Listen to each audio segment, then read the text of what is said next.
this system is currently not working for us. It is a very painful reality that we are losing people to not disease and hunger, but now people are dying in the arms of government.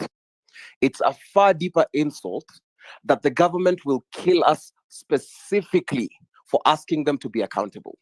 When we started this, and the tenor and the spirit behind the hashtag Ruto must go, people look at it and think that we are trying to overthrow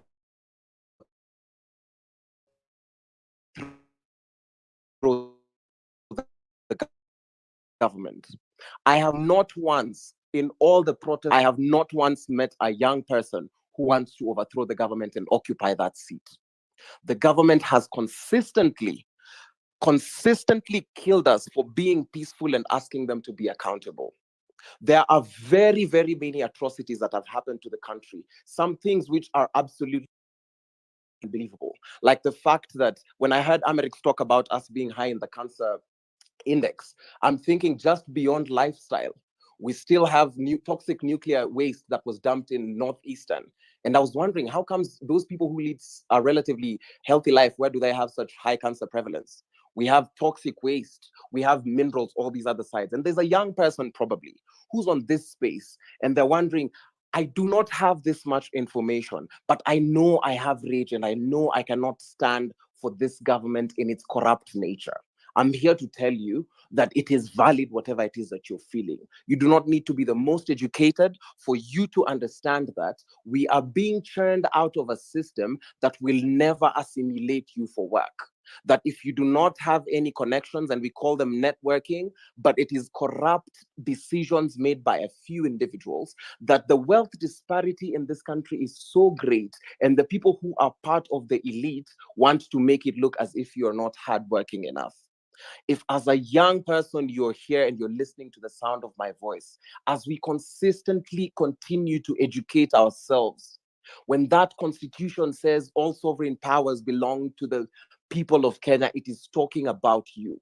Let nobody intimidate you for your lack of knowledge, for you trying to pursue good governance. Because a lot of the people who plunged us into this mess, there are wheeler dealers amongst us who plunged us into this mess, who marketed this president and this current administration, and who currently are trying to piss on our intelligence. I will take a rather different angle because there could be more informed people who will tell you about the fishing basket in the Indian Ocean and how it is a 10 trillion economy that we as Kenyans are not allowed to touch.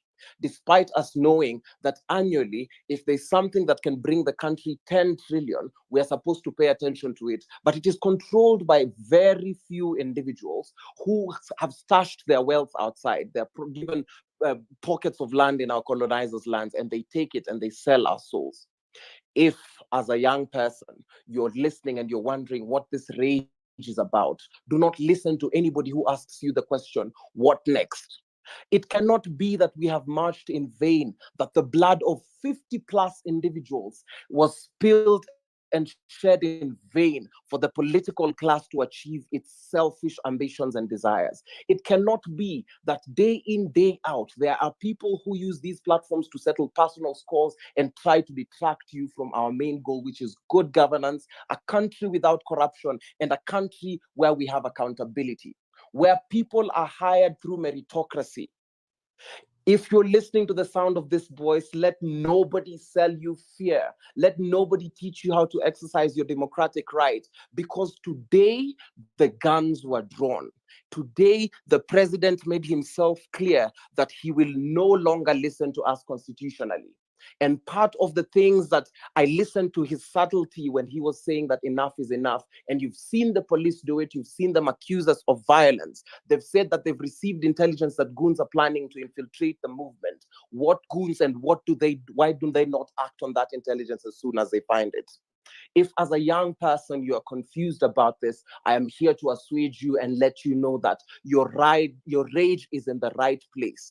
Rage on, march on, forge on, because we are being sold. I've been listening to the submissions of the previous speakers, and it breaks my heart to know that we live in such a country. To remind you young people that what we have achieved in 2 months is the kind of change the country has been seeking to achieve. Do not let the hijack of the political class of the movement discourage you because we started this. I am here to encourage the young people. We will get information, but for God's sake, if you're listening and you're tired, do not rage on because we've just begun. The tribeless, leaderless, partyless, and most especially fearless trope starts now because this is the time. Remember, when we were protesting, the president was not this vocal. Today, he said that enough is enough. You've seen another foreign country congratulate a person for their nomination. They've called it a reappointment. I'm asking myself, why would they not do that from personal accounts? How can it be intergovernmental agencies applaud a certain individual in a country for a reappointment before they're even vetted and sworn in? There is something sinister. I will not claim monopoly over knowledge, but I know that our hearts and our rage are in the right place. Please do not allow anybody to sow the seeds of disunity and fear and despair in your hearts. The rage moves on. Exercise your constitutional and democratic right to civil disobedience. We are protesters, not rioters and looters, as some of people are trying to paint us. As a young person, if you're listening to the sound of my voice, rage on, because the people who died, Denzel did not die in vain, Rex did not die in vain, and as if it is not enough, the 12-year-old Shuja Kennedy did not die in vain. Let their blood not have flowed in vain. There are people who left their homes in the morning and never made it back. There are people whose bodies were riddled with bullets, people who will never walk again. They sacrificed their limbs and their motions and their organs that we may have a better country. For their sake, let their blood not have flown in vain.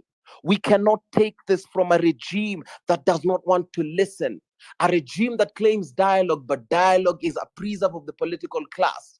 When they want to dialogue with the clergy, they do it in open camera. When they want to dialogue with each other as political class, they do it on our taxpayers' money, sometimes in resorts. But when they want to dialogue with the youth, it is on the point of a gun, at the other end of a baton looking stupid, or we are found in swamps, floating, tortured, dead.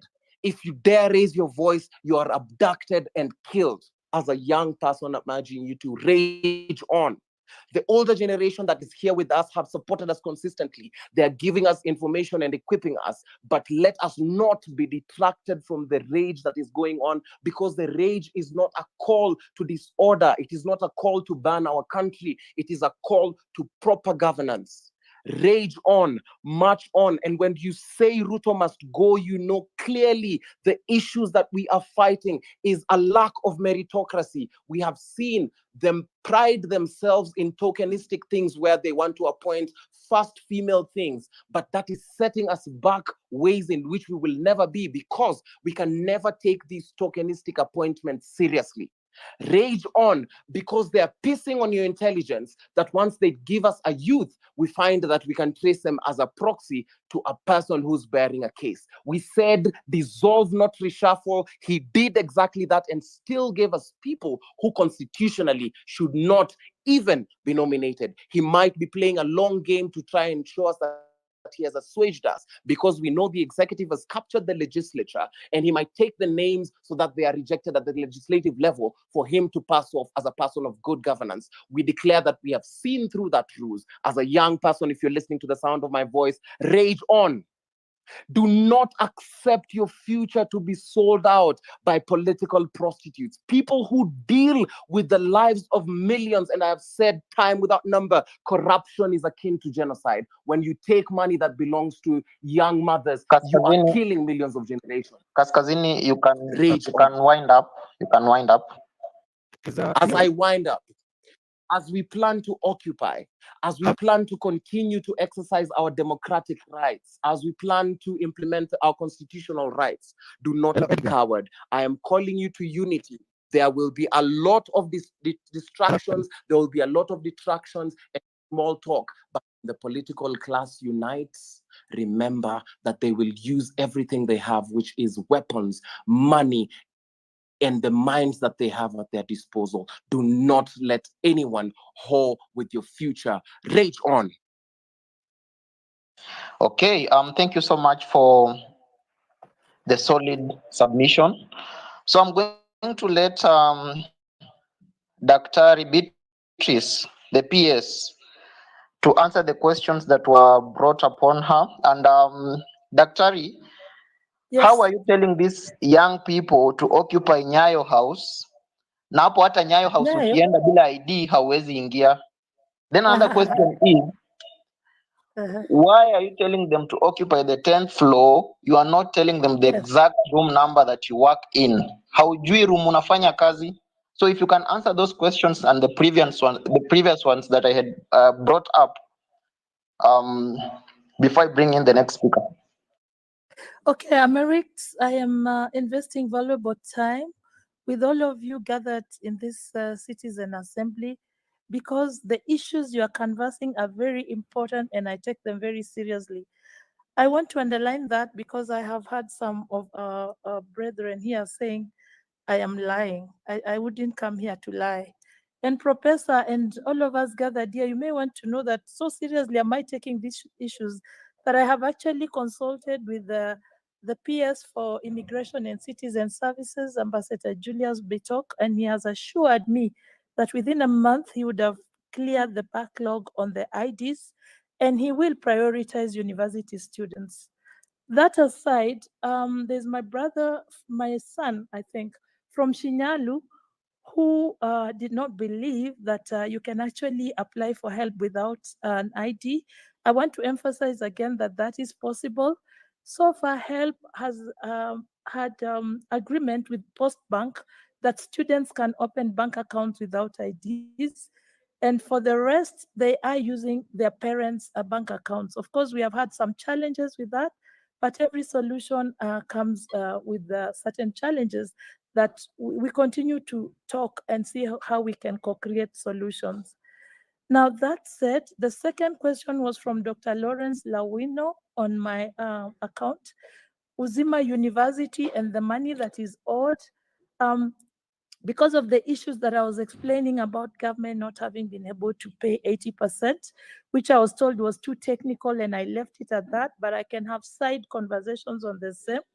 In the end, public universities are owed 137 billion and private universities are owed 51 billion. So these have been submitted to the pending bills committee and they are being verified and a solution, a Marshall Plan will be worked out to resolve this. There was a question, a very valid question about access to information. Should everybody come to Jogo? So we have University Funding Board, we have Higher Education Loans Board. They will provide just the same kind of assistance that I will. And you can also call, they have call centers. So those who need help do not necessarily have to come to Jogo, but those who come are very much welcome. And also, University Funding Board and Higher Education Loans Board have teams in the fields. So if they have not reached you, not through the Huduma centers. We are also engaging the chiefs in the barazas to be able to share information and point wananchi to the right centers of information and support.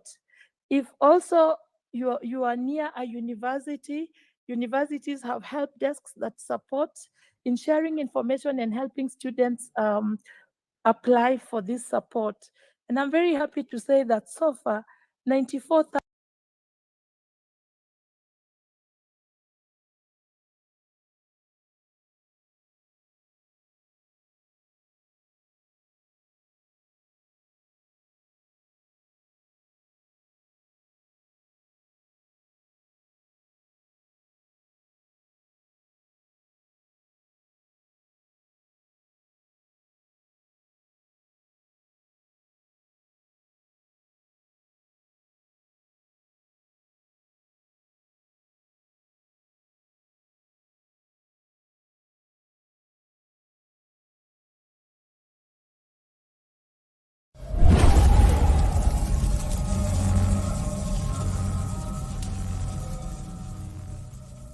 But what political leader can stand up and say, my party is a party of principles? But the party of Kennedy is also the party of Islam. You get the PS maybe? The party of Javits is also the party of Goldwater. Where is our party? Where is the political party that will make it unnecessary to march on Washington? Where is the political party that will make it unnecessary to march in the streets of Birmingham? Where is the political party that will protect the citizens of Albany, will be Georgia? responsible for mitigating and managing any public opposition, protester actions, and associated site risks. So they were very much aware of what they were doing, and they had anticipated that when this thing goes public, that it's gonna cause some kind of unrest, and they were warning the government that when this comes up, they need to be ready to deal with, this kind of unrest. But what they did not anticipate is that it will be before they conclude the deal. So this is what they never anticipated. So let me go back to ALG. ALG raised another red flag. They said that the capex refund that Adani Group wants after 30 years, they want basically a refund of the $2 billion. So in the previous documents that I had gotten, they were saying that they need about $1.8 billion to run the project. But after, I saw other documents that said they needed $2 billion now to run this project. And you need to understand that they're all talking about IRR. IRR means internal rate of return. So basically, they're saying in 30 years, they will require their capex amount back with IRR. So meaning in 30 years, 2 billion now will not be $2 billion, which we are seeing now. It will be more than this. And also, the ALG group raised another red flag. They were saying, how can Adani Group ask for 18% equity on this project for JKIA? And they also said that on normal circumstances, people charge maybe 8 to 15%. Actually, it's 21%, but in the report, they had toned it down to 18%. So it doesn't really make sense why Adani would say they want 18% of JKIA after 30 years. Basically, in normal circumstances, it's either between 8 to 15% equity based on the negotiations. And the last thing I want to say is that in the ALG final report, the feasibility report, they raised a major issue on the procurement process. And I will just read what they highlighted. In accordance Nelson. with, yeah. Just a minute. Yes, you can hold on your submission. I need the PS to complete whatever she was saying so that she can leave, and Okay. then you can continue from there. So kindly, Madam PS, just be logical in terms of your submission and be truthful, because so many comrades have come to my DM and say even the numbers that you guys have placed on your websites, they are unreachable. So how are they going to occupy Nyayo House? Na hata hapo nje kwenyewe huwezi ingia bila ID. Wewe unasema mtu anaweza ingia, but this is the information from the ground. Watoto wamekuja hapo bila ID hawezi ingia, na wewe unasema they can. Alafu when someone is opening a bank account, they need a KRA pin. Na KRA pin sidhani kama mtu anaweza tumia birth certificate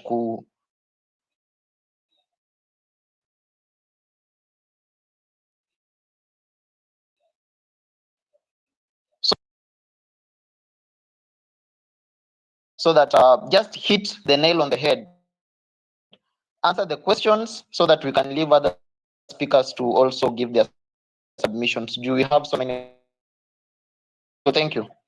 A very quick one. I have met student leaders, many students in my office in Jogo House, and they accessed without any issue. So if they have any problem, maybe they can talk to their student leaders whom they can reach more easily for access, but I can assure them that my office is accessible. In terms of the telephone numbers, I'm here with my CEOs of HELB and Universities Fund. They're here. They're going to check on their call centers, but what I know is that they have very active call centers. It would not be fair if I didn't answer Mark Oseda on the how we determine the level of need. And these are very technical things. You can also reach me on the side because I'm told 2 minutes and not to be too technical. So there's the poverty probability index. And just allow me to demonstrate this. I come from a village called Shirugu in Malava. And so if you come to that village, the poverty probability index would classify me as poor.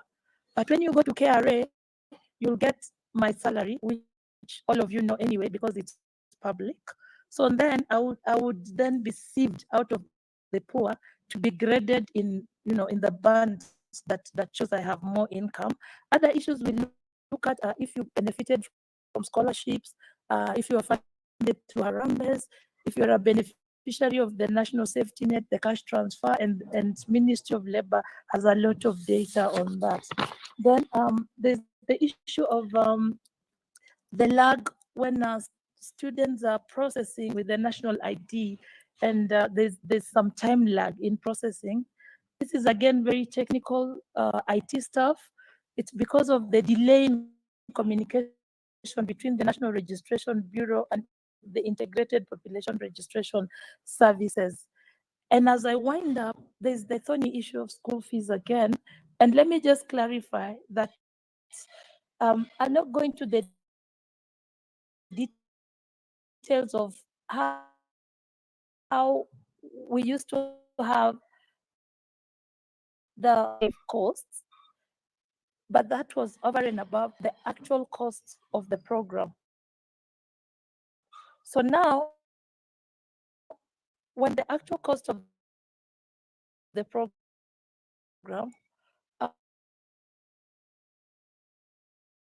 was added onto the administrative costs, the ones, the 8,000 of there, but that did not mean that the fee had been increased. And again, I can have side conversations with individuals. And thank you very much for giving me this space. I enjoyed interacting with everybody, and I'm always available. I'm a call away, I'm an email away. Thank you very much. Haya, asante sana. Mr. Nelson, kindly proceed. Thanks, Edgar. So I was saying that ALG Consulting, it's a consulting firm from Spain. It's a Spanish consulting firm that was procured. They gave this job by KAA, and that job was basically to become. But in the process, they saw major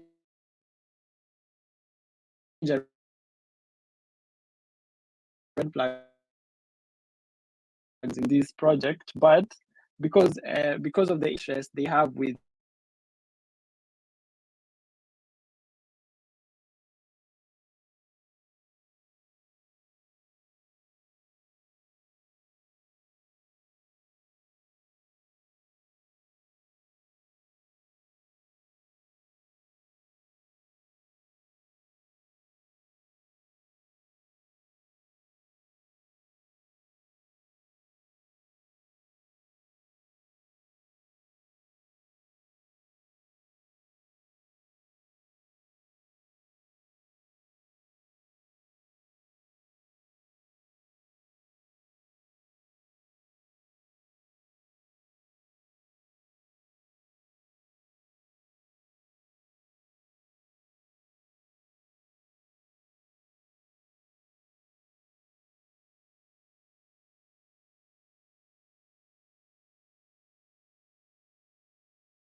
to greenwash, and their stocks basically go high because they're selling carbon credits, they're following all this net zero, blah, blah, blah.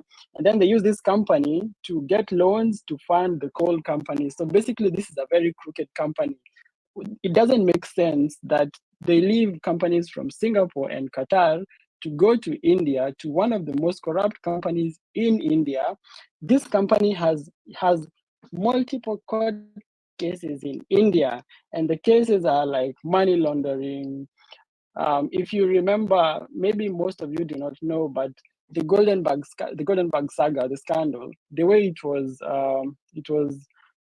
executed was they would forge import-export gold certificates, and then they would go to the Ministry of Mining and they would get 30% of the value of these import-export certificates. That's how it's the same thing Adani is being accused of in India. So basically, this company is like, you can imagine Goldenberg. Now imagine Adani is doing something like Goldenberg in India, and they're being charged in court. The only reason why they're not being jailed or what is because the owner of Adani is best friends with the PM, Narendra Modi. This is the only reason why this case is, they're there. India, by the way, is exactly like Kenya: corrupt officials, corrupt government officials, the judiciary system is corrupt, all these things. And this is how Adani is able to thrive. Now you can imagine Adani with all these crooked ways, they're coming to Kenya. So basically, they're using JKIA just as wanaingiza tu kichwa. And then what next? They will take over our transport system. They will take over our energy sector. They've already done some deals with the CS Churchill, and now they want to do it with KAA. They will probably do it with our Mombasa port because they did it in Tanzania, the port of Dar es Salaam. They have a 30-year concession.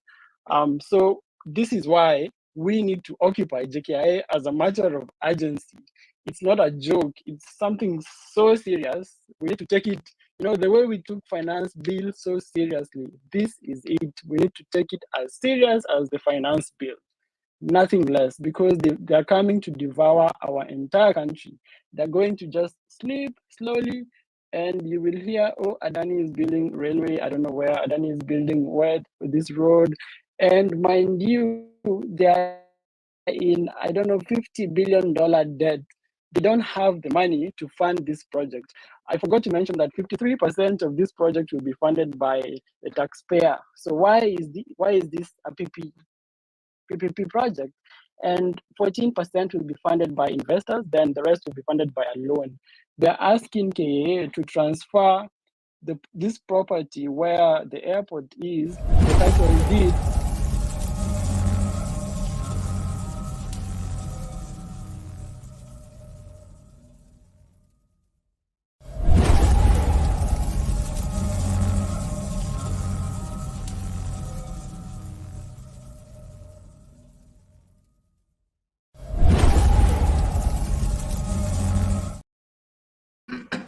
All right, ladies and gentlemen, once again, welcome to this channel. Welcome to Freak 24-Hour TV. Today is another great day. It's a Sunday, of course, 21st July 2024. And I know a lot of things are happening in the country. A lot of things are happening in the world. Maybe just to start by updating you, what has happened is that Joe Biden, what is happening in the other side of the world, that is in the United States of America. The news we are having is that Joe Biden have opted out of the race to White House. That means he is no longer going to contest. That is what is happening.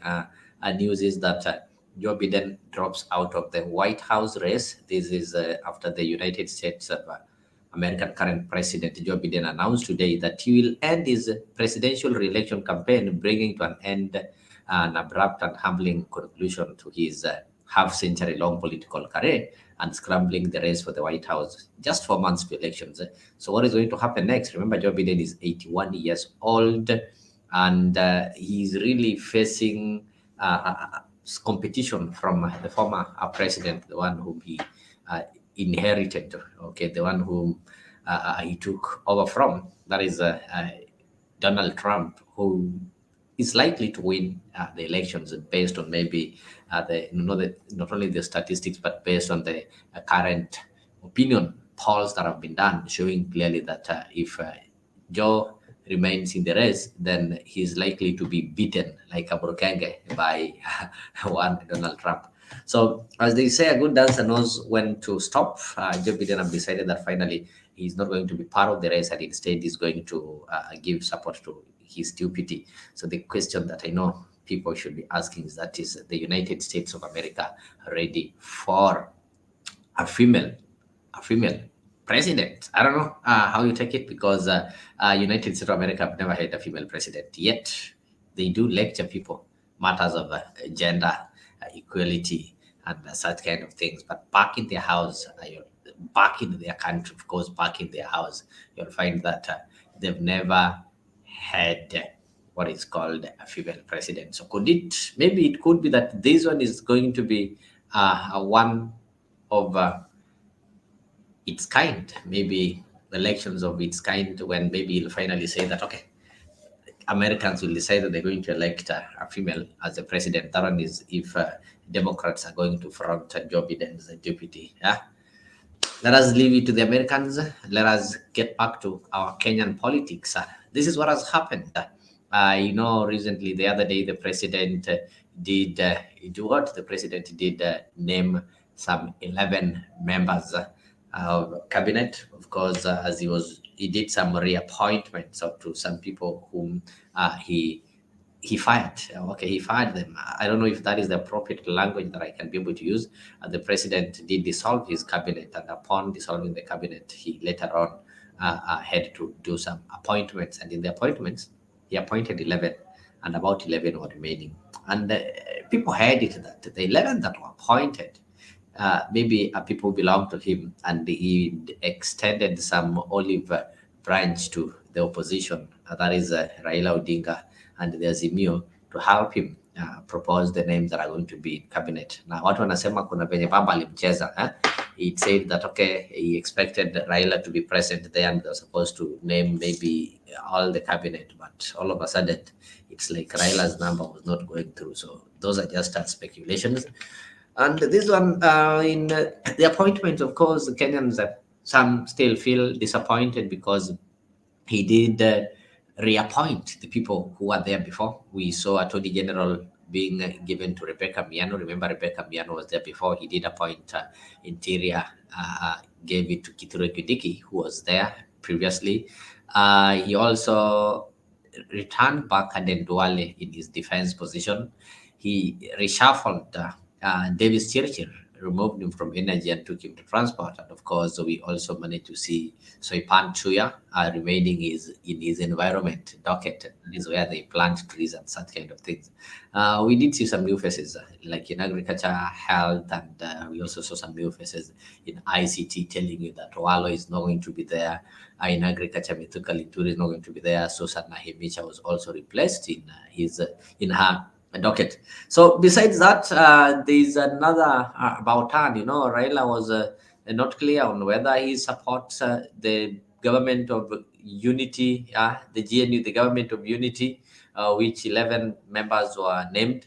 We've had mixed reactions from the opposition or from the minority, with the some parties giving different, like in the minority side, we're having ODM as the largest party, we're having Wiper there, we're having NAC, we're having that one from Gilu, I'm forgetting the name. I think it is NAC, yes. I don't know whether it is NAC. We're also having parties like Jubilee. So the ODM did head their parliamentary group meeting, and in that meeting, they decided that they're endorsing some bipartisan or some talks with the president, something that did not go well with the minorities in their coalition, that is Wiper. So it led to some disruption of the joint press conference that they were having, and they've so far been giving mixed reactions with even ODM itself. Some members are supporting the unity or government of unity, and some are saying that no, we should not have unity and such kind of things. So I'll be able to update you on the latest things that are happening. But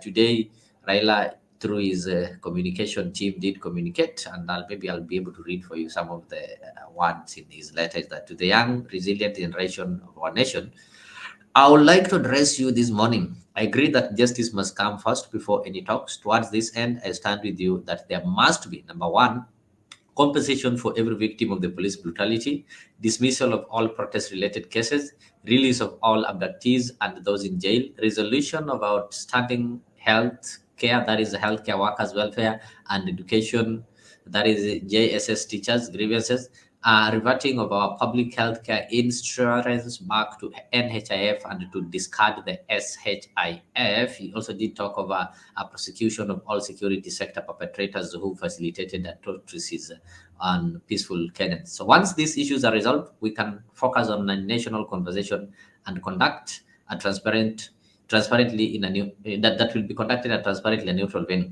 It is my proposal that the representative for this conversation should come from various sectors, including youth, government, religious leaders, healthcare professionals, lawyers, and teachers.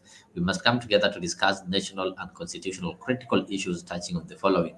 So, good governance, skyrocketing cost of living, eradicating tribalism, fighting corruption and debt, and fiscal management. And to the young people of Kenya, you all must know that I'm deeply moved by your dedication to the cause, and I believe a structured dialogue will bring reforms that you're fighting for and safeguard Kenya future. So, in other words, Raila said that okay, there are some demands that have to be met, and once these demands are met, then Kenyans can be able to get out of the streets and sit down and talk. Those are among the things that are going to form part of our discussion. And we also saw the president today was in Bomet, where he did attend a service, and after the service, he had an opportunity to talk of matters of the affecting the country as he was meeting people, and he gave a stern warning that the demonstrations that have been going are going to take the country to anarchy. And he said, if I quote him, enough is enough. Moving forward, he's going to ensure that he protects Kenyan life, Kenyan property, and Kenyan sovereignty, and he will not allow few people, yeah, whom he claimed that are trying to drag or maybe push this country to anarchy, meaning moving forward, those people who want to demonstrate and do everything. The president said that he's going to take charge. He sounded a warning. This one comes even as the youth and some Kenyans who they are planning or plotting to have some nationwide demonstrations from Tuesday and occupy various strategic parts or points in this country. So welcome, and if you're joining us for the first time, ensure that you start by subscribing to our channel. That is a free 24-hour TV. Ensure you subscribe to our YouTube channel. Of course, we are racing to reach 1K subscribers. You people, the 950 or 900 plus who've subscribed to the channel, thank you so very much. And it is because of you people that we are able to bring you these kind of conversations live. So the rest, we want to reach 1,000. We can grow this family, we can grow this channel together. So ensure that even as you subscribe, you also share with your friends so that they can also be able to subscribe and partake in this kind of conversations. So before I even give you some updates of, maybe I play you the video of how the president promised to protect and take care of the country's interest. Let me allow Boniface, not Boniface Mwangi. I know you know Boniface Mwangi. This one is Boniface Kimanzi to say hello and maybe tell us what are his maybe experience over the weekend. Boniface, karibu. Yeah, thank you so much, Elio. Thank you so much, Africa. Thank you so much, our followers who are following this conversation. It's glad moment to be here. So I'm happy to share my opinions and also pave as we pioneer our Africa 24. Remember to subscribe to our channel. Give us this support. That is all what we ask from you, and you're going to get entertained, informed, and also know what is happening in the country and also in the entire world. You also know the breaking news, as you can see on the screen, that Joe Biden has stepped down for the presidential race. That is in the United States. More is coming in our country. Today we saw President talking. So we're going to tell you more about what is happening when it comes to politics and also more what is happening in the whole world. Not forgetting about sports. Of course, you know, I choose sports. We have now 5 days to Paris Olympics that are happening in Paris. We have a lot of athletes who have traveled to Paris Remember, we have Ferdinand Omanyala, we have Mary Mora, we have Judith Chebet, we have athletes participating, we have the Shujaa are already there.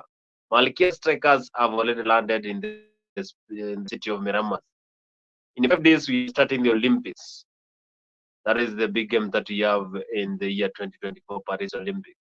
We are expecting to get more of gold, bronze, and silver. Thank you. Thank you so much, Boniface. Of course, we'll get you so that we follow the Olympics and wish that may the best team win. So today, I just want us to have a look at maybe watch some of the events that unfolded today. Of course, I'll start with the president giving stern warning and promising Kenyans that is going to ensure that he takes charge. He's going to ensure that the government is under control. And those people who think that they can lead this country to anarchy, he put them on notice, something that has not been received well. I think a few minutes we were just having some space meeting with one self-declared general, that is General Miguna, who joined the Kenyans via space or X space from the comfort of his bedroom or sitting room in Toronto, Canada, trying to tell Kenyans how a revolution can be successful. So there, people did not take it lightly, the warning, and some took it as if the president was threatening Kenyans, as the president promised that enough is enough. So let us listen to this so that we can be able to weigh on it. Tuwaulize, badala ya kulete fujo, badala ya kulete vita, badala ya kuharibu mali na kuiba mali ya wananchi, mtuambie mpango yenu tofauti na yetu. Wakenya wataamua mpango gani ni bora kuliko ingine. It is obvious that we cannot replace our democracy and the transformation and the plan we have today. We cannot replace it with mayhem, with anarchy, with destruction of property. It is not possible. We are intelligent people in Kenya and we know what we want. And I have said, those who are sponsoring, those who are marketing, those who are orchestrating this violence, they cannot continue to be faceless. They cannot continue to be nameless. They cannot continue to be formless. They cannot continue to be anonymous. Let them step forward and tell us, what is this violence going to achieve in the Republic of Kenya? And what is their plan beyond this violence? Sinamna hiyo? Yes. Wasituambie tu wanapanga maandamano ya fujo. Watuambie hii fujo, maandamano ya fujo, maafa ambayo inaendelea, ile uharibifu ya mali, ile mali watu wanachomewa, hiyo mpango yote itafika wapi na itasaidia nini na itasaidia nani? Na ndio nimesema, going forward we will protect the nation. Going forward we will protect the nation. We will protect life. We will protect property. We will stop the looters. We will stop the killers. We will stop mayhem. We will stop anarchy, because Kenya is a democracy and we want a peaceful, stable nation. And our issues are resolved using democratic means. Ama mnasemaje watu wa Kenya? Mnasema tusimamishe hii fujo? Na tusimamishe hii vita? Na tusimamishe maandamano ya maafa na maandamano ya kuharibu mali ya watu? I want to promise you it's going to stop. Enough is enough. Ama mnasemaje? Si imetosha hii maneno? Walisema tusipitishe finance bill. Mimi nimewacha finance bill. Nikawaita, wakanasema hawataki kuja kuzungumza na mimi. Wakaniambia niende huko kwa X. Mimi nikaenda kwa X. Wakatoroka huko, hawakukweko. Wakaniambia tuitishe mazungumzo. Nimeitisha mazungumzo, wamekataa. Nimewaambia, wanaendelea kusema wao ni faceless, wao ni formless, sijui wako nini. Mimi nimewaambia, sasa my friends, you know, I have given a chance to everybody to say whatever they want. You know, it cannot continue like this. The country is much more important than any group of people. Yeah, that is the president, the commander-in-chief of the armed forces of the Republic of Kenya are saying enough is enough. Mulitisha maandamano, Boniface, mkasema amtaki finance bill. The president, he dropped it. You said you don't want the finance bill. Okay, he dropped it. Of course, we are going to have a conversation on that later. Of course, we are going to have a conversation to see whether the finance bill was dropped or it automatically became law. That is a conversation that we're going to have later. So the president said, you said you don't want the finance bill 2024. He dropped it. Number two, you said you don't want, you want him to like fire or dissolve the cabinet. He did that, dissolve the cabinet. After dissolving the cabinet, you said, oh, we don't want the inspector general. The inspector general resigned. So the more he gives in, the more the demands are coming. And the president is now saying, now you people, you said, okay, I want to meet you, called you for a meeting, you refused, no, come to the X. He came to the X. Now from X, Mukatoroka.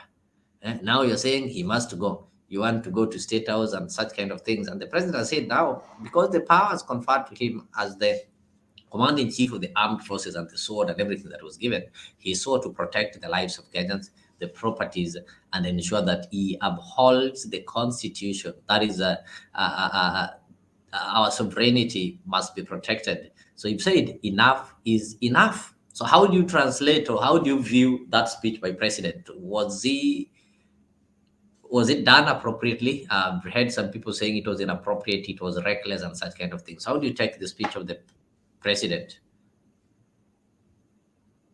Well, the move that President took was so quick. But it's something that needed a lot of time, but he decided to give us the names very quickly. So I will tend to say President needed to take time so that he can give us a short list of the names that are going to be featured in this government when it comes to the cabinet. So the Gen Z have rejected the names. They are saying they were protesting for several names to just not be found in the cabinet. But the president made a mistake and gave us still the same names. From my point of view, I don't agree with the names that we are given, the first bunch of 11 cabinet, because as a learned person in this industry, in this country, I did not go to school when we had this form of curriculum that we have in our country. I just went to school when we had the 844 curriculum that was introduced by the British. Now we have the CBC. I would say the CBC should be scrapped. Well, it has some of the advantages, but the disadvantages are so many. The consequences are so many. Those are the ministries that want some of the people who are very serious and who know what they're doing, the likes of Matiang'i when they were there, the likes of Wilson Sosioni. Education ministry is very serious.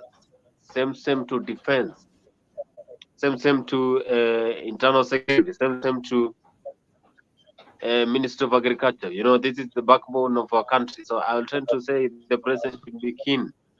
He should try to internalize what the Kenyans are saying and tend to give us the best candidates who can feature and who can be able to act as the representative. You know, the cabinet is the one that represents the president because they are the circle that are running the government. So the president should have taken time because the Kenyans gave him that loop so that he can give us the best cabinet that can would have. But he rushed for the decision, and I think this is why the Kenyans are complaining. I've been on Twitter right now. Still, I'm following on what is happening on the Twitter. There is an account there. Hamerix is hosting a very big Twitter event there. Still, I have seen Hillary hosting. So people are talking. I have listened to some of the Kenyans talking, and they are not happy with the decision that the president took. So I will say, you know, the president has the powers to control the government, to maintain peace. But you need to listen to what Kenyans are saying. Because if you're not listening to the people that if you listen to the president speaking today, he said that he's not listening. He listened to Kenyans. You said, you know, on the finance bill, he listened. He scrapped it off. You know, on the cabinet, he listened. He dissolved the cabinet. And you know, he's the only person that the constitution gives the mandate to appoint a cabinet. Unless you're a president, you know, people cannot appoint for him a cabinet. So if he feels that there are people who are in that cabinet that are competent enough that he can proceed with, then he appoints them. Then he takes them to parliament for vetting. So if people are having issues with them, then they should wait or maybe use their elected representatives in parliament to go and reject these names. So he's saying, what else do people want from him? Because he've listened. You say Give that us he the does best. it. So, Give us the best. Give us the best cabinet. The names that we but are he's given, asking. the first bunch is very, very incompetent. We need someone who understands what he's doing. He needs to go back to the drawing board and give us the best. We gave him time. How is he He going? should have. Okay, I get I you. think we have a I lot get you. of names. I think we have. Let me finish this one. I think we have a I lot can of see people who are Geoffrey. very competent and know what they're doing. So that is my Okay. opinion. Yeah. Thank you. Okay. Okay. We'll get back to that. Uh, Paris Washington, karibu sana. I don't know why you're accusing me. Paris saying that Mbadi said it as it is. He told off Uhuru, Kalonzo, Kioni that ODM was ready to work with the government. I think I started by saying that ever since it happened, what is happening is that we are having Mbadi in ODM. Also, okay, Azimio in total, they are having different views. There are people like Kalonzo, that is Wiper leader. We are having that party that is led by Eugene Wamalwa. You remind me of the name of the party. We are having the party that is led by Martha Wangare Karua. We also having a party that is led by Jeremiah Kioni. That is the Jubilee. I don't know if Jeremiah Kioni is the leader of that party or the party is still with Sabina Chege as the party leader and Kanini Kega. We're having different parties, so they've had different views. So the ODM in their national meeting, executive council meeting, did agree that they are ready to have talks and work and have some conversations with the president. And some of them were still members, like people like James Orengo, who are members of ODM, are having a different opinion. We're having people like Babu Wino having a different opinion. And apart from that,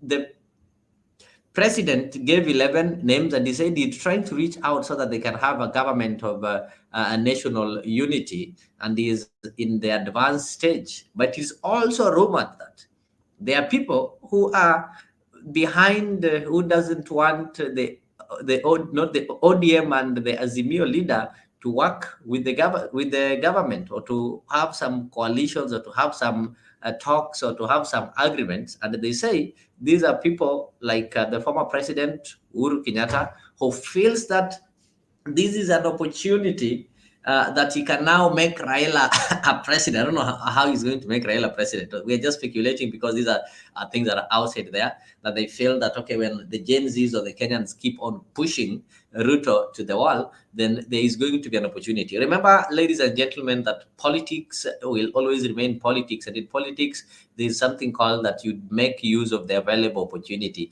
And it has happened all over the world, whereby politicians will always make use of any opportunity that arises. If maybe Raila sees an opportunity to become president, something that I might not see or you might not see, then he will use any available opportunity. Politicians will always play victims. William Ruto saw an opportunity of becoming president when Raila joined the president Uhuru Kenyatta. So he saw an opportunity to play safe and get out of that government to become president. He made use of it. And maybe right now, if Gachagua also sees an opportunity that, okay, if Ruto is pushed away, he can become president, then he will run away with it. That is what is happening in politics. And that is why we have to look keenly into what is happening. I've just read a communication that was given by the former prime minister in the morning, giving some fresh demands, but it is rumored.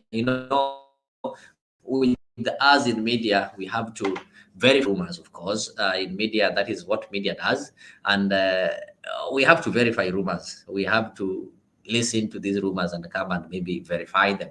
It's rumored that the president expected to have a joint meeting, not a joint meeting, but an announcement with Raila the day he was announcing the first batch. But because Raila did not come or did not submit the names to solve some issues, 1, 2, 3, which is also rumored that Raila had to get some call or meet the former president Uhuru Kenyatta, who is telling him that, okay, what you need to do, drop your AUC bid, because the only thing that can make you to support the government is because you want to become AU chair. So drop it, then I'm going to make you president. And that is what Orengo and the people like Robert Alaya saying, that Uhuru Kenyatta did not manage to make Raila president when he was the president. So how is he going to make Raila president when he's outside there? But we're also having a school of thought of people like Mbadi, who maybe they might have been promised that they're going to be made CS. So he will say anything. He's telling Uhuru, keep off. Stop maybe lying to Raila that he can become president. Allow Raila use the available opportunity right now so that he can get into government. So, ladies and gentlemen, a lot of issues are happening. I don't know your school of thought. I don't know how you get things, but bottom line, the president today said that he's no longer going to be cowed. He's no longer going to be intimidated by faceless, leaderless, and such kind of groups. And he said he swore, and constitutionally, he's going to ensure that he protects life and protects everybody. So, Bonfaz, I was just asking your view on that talk. Do you think that what the president said is like he was threatening Kenyans and threatening those people who are planning to demonstrate, or he was just speaking within his constitutional right as the president of the Republic of Kenya to ensure that there is peace and stability in the country? Boniface, was that on a threat from the president, or the president just spoke his mind, or spoke his constitutional mandate?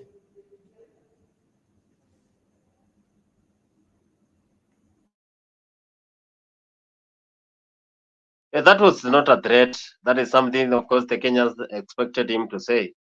But you know, this Gen Z revolution that we have in our country is something that you cannot just predict what is happening. So they are doing this. They are going to the street back on Tuesday. So I don't know what is the tech. But the president has the mandate to protect people. He's the commander in chief of the armed forces. But the Kenyans still have this right to claim for their rights, what they want. That is why even the court nullified what the rumors were going on, like we don't have demonstration in the country. So the president saying this, I think he was trying to talk on what he has been given power by the Kenyans to protect the country, make sure we have peace. But the Kenyans are still saying they are going back to the streets. So I'm waiting to see what is the reaction. If the Kenyans go back to the streets, what is the response from the president? Because he said that he has given the opportunity for the Kenyans to say what they want. He has listened, but now he has to stand as a president to take care of the properties and also ensure the country is at peace. I'm still waiting to see what will happen. So we hope for the best. We hope for the peace for the country, because if you have peace, you have developments in our country. We are good to go. We are good to march with the South Africans, which are one of the most developed country in Africa. We will match with their energy if we move on, if we have the best leaders, if we have the best country. Yeah, thank you.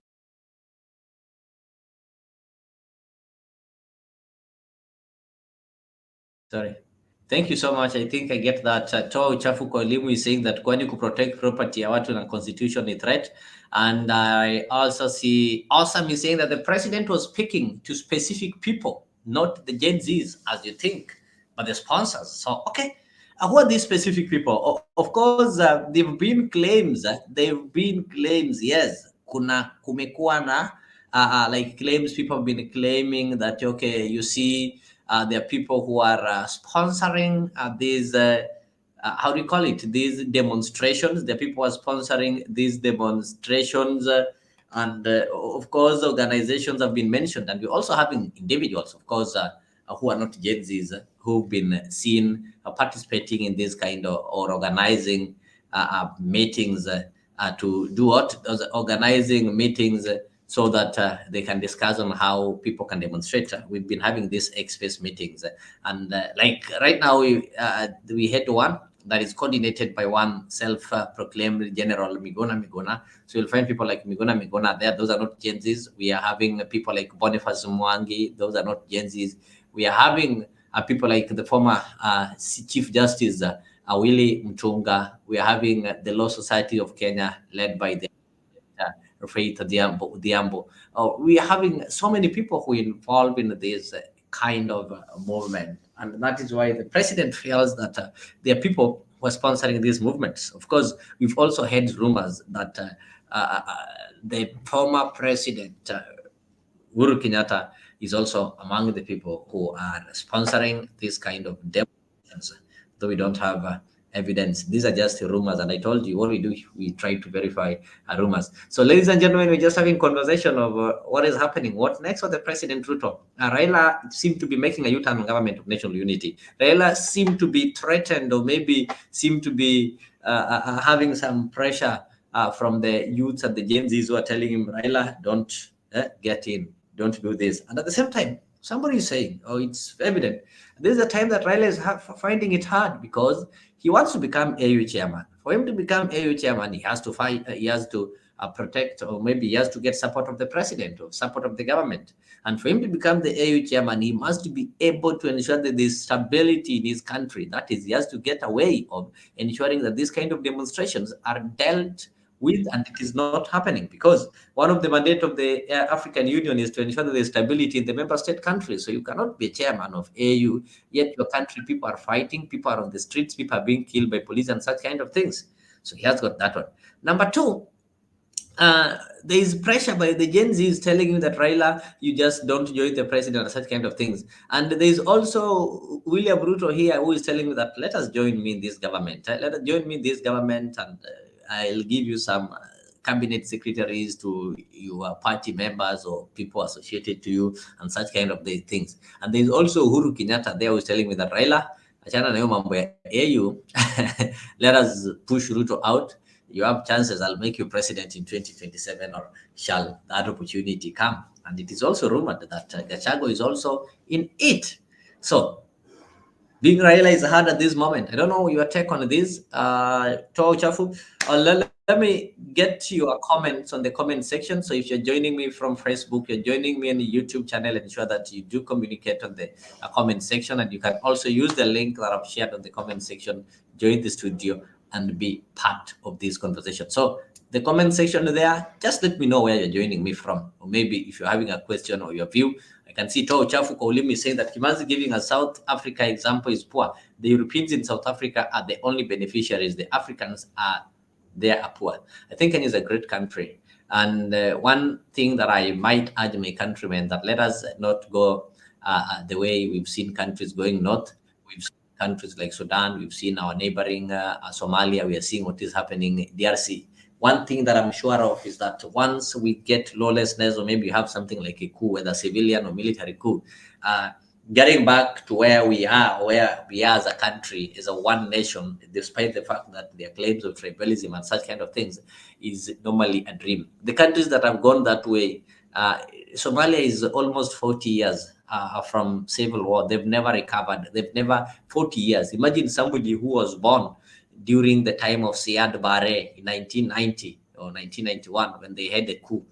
And that person is now 40 years old. That person is the parent to the millennials, not only the Gen Zs, and that person is the grandparent to the Gen Zs. The country has not recovered up to date. So it gets hard when the country gets lawlessness and people start fighting who will become, like, for example, today, if we reach a state whereby there's nobody at the office of the president, and maybe the people who are leading the demonstrations of the revolution are not having any leader in mind.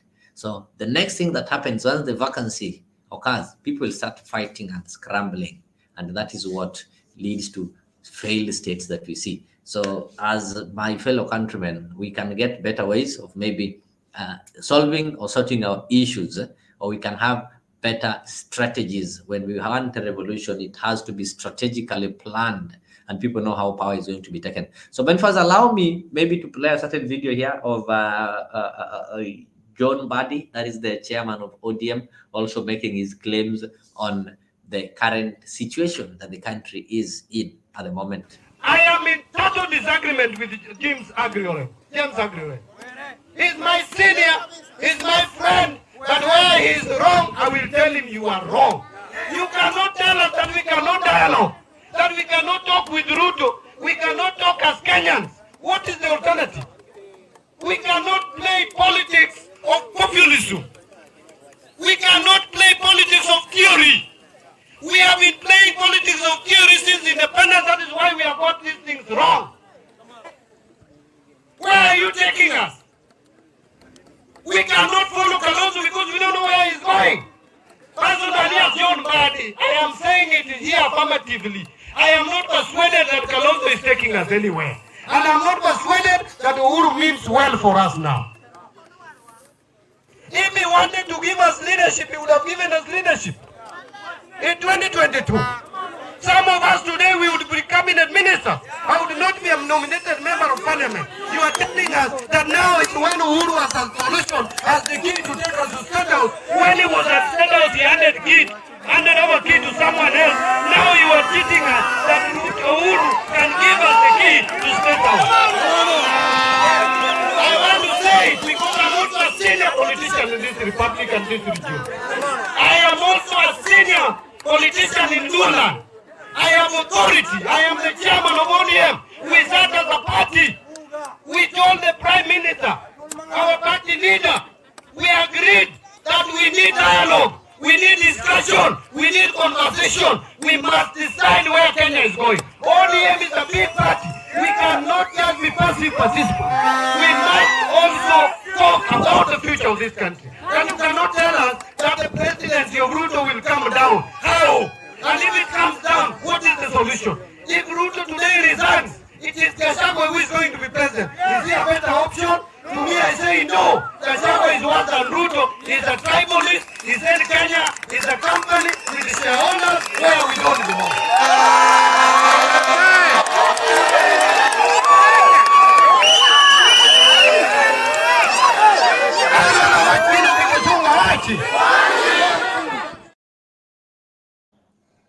All right, that is the ODM party chairman and the former, is it Suba North MP John Mbadi, is in support of the dialogue.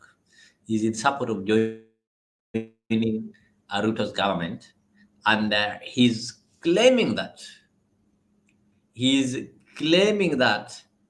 he, as a senior member of the community, has got authority to speak, maybe even not only on behalf of ODM, but he also speaking on behalf of his community. And he says that he cannot afford a situation whereby Ruto goes and Gachagua becomes the president. And he is also sending warning to Kalonzo, saying that, okay, he doesn't have a belief that Kalonzo is taking them anywhere. Like Kalonzo is telling them, let us go. But they don't know the destination. Like Kalonzo is leading them to nowhere. Kimanzi, what do you take on Mbadi's strong message to Kalonzo and those who are still in ODM who feel that they don't need to have a dialogue with the president? Because from the words of Mbadi, he's giving a green light that they need to have a talk with the president. They need to sit down and solve these issues and get out of Uhuru Kenyatta's jail. If maybe I may just frame it well, because some people believe that it is Uhuru Kenyatta who is behind Raila declining talks with the president. Uhuru Kenyatta have started promising Raila another presidency. But if you look at Raila, I don't think, okay, Raila have a chance of becoming president in Kenya. And maybe the only clear chance that he's having is becoming AU chair. And the only person who can deliver that AU chair to him is the current president, because he needs the support. He needs the government to campaign for him. And I don't think the government of William Ruto will do that if he's opposing him, or if he's the one who is supporting people to oust him from office. doesn't happen like that. So what is your take on Badi's speech? Well, I have heard what John Badi is saying, but I have still seen what is happening when it comes to the communities that you have in Kenya. The big communities, of course, you have the big communities in the country. Seen several reactions from people saying that the next branch should feature the Luos and the Luyas. That is what they are saying. So the body is still like he is hypothesizing that something might happen in the next branch of the cabinet. If Raila accepted the dialogue, then of course something might happen, that the cabinet might be considered. You might see a big person, political leader in Azimio joining the cabinet of William Ruto. So body is like something that we don't know. You're waiting to see, because politics is a mind game. Till we have seen what Raila has said, that you want to take a U-turn. You might reject this one. You might reject the AU. It's the one that is making the government to lure people and stop the opposition.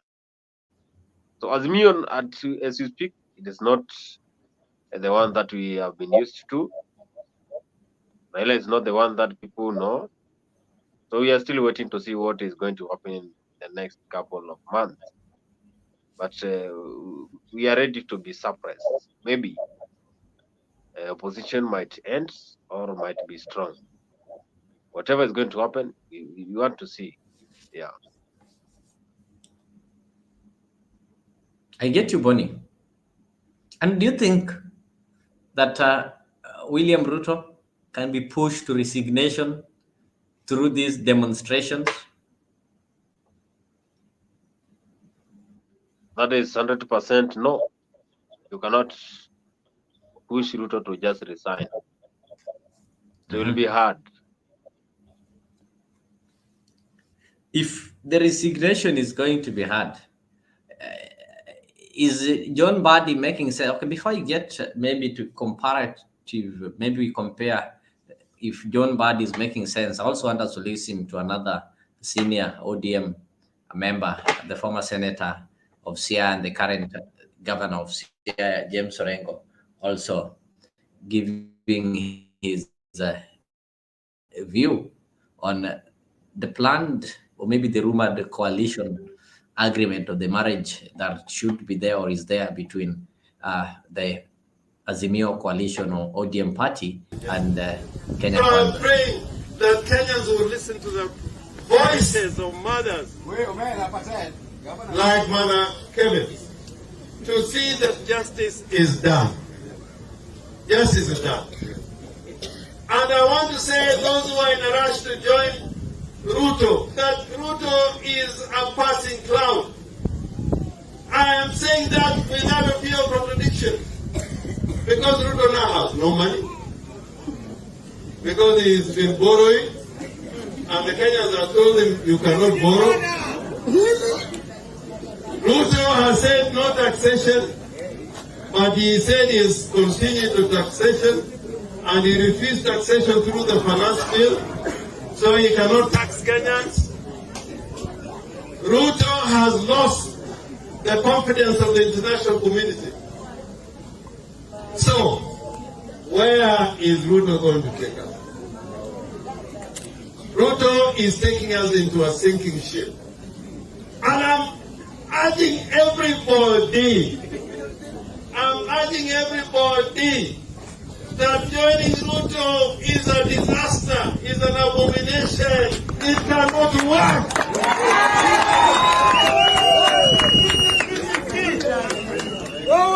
And nobody is going to tell us. Then when you are saying Ruto must go, when we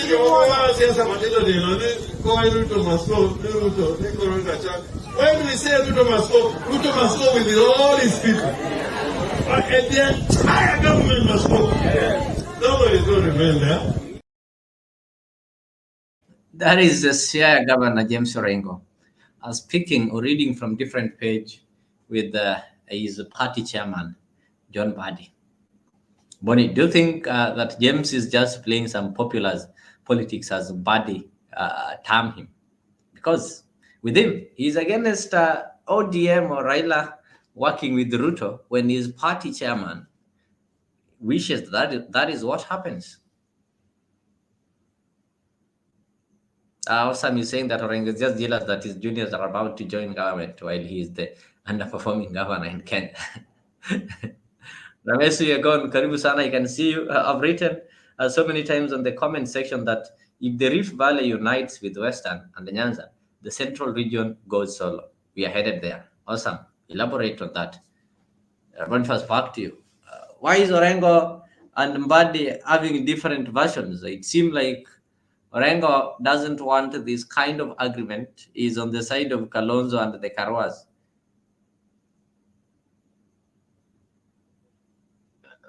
I will tell you Orengo, James Orengo, Baba Wino, Okiya Mtata, Edwin Sifuna, Junet Mohammed.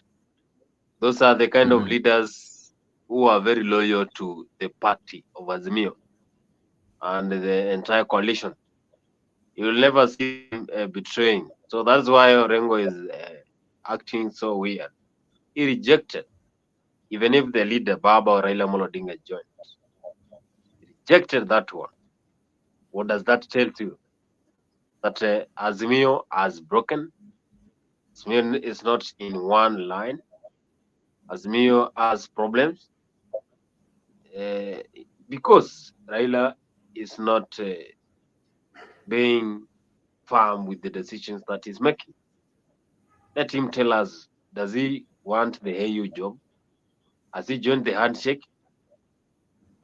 Has he entered into the government? Has he formed a coalition in this government? Is he being the best friend of William Ruto? You know, a lot of things are happening. So what I can say is that Raila is the leader now, but what we're saying, like, he's not trying to tell us the stand where he has chosen for the government. We are in the crisis of the country. So Orengo talking like that is a loyal guy. I love some people who are so keen on what they are saying, firm with their decision, not lured by small thing. That is what Orengo is trying to say.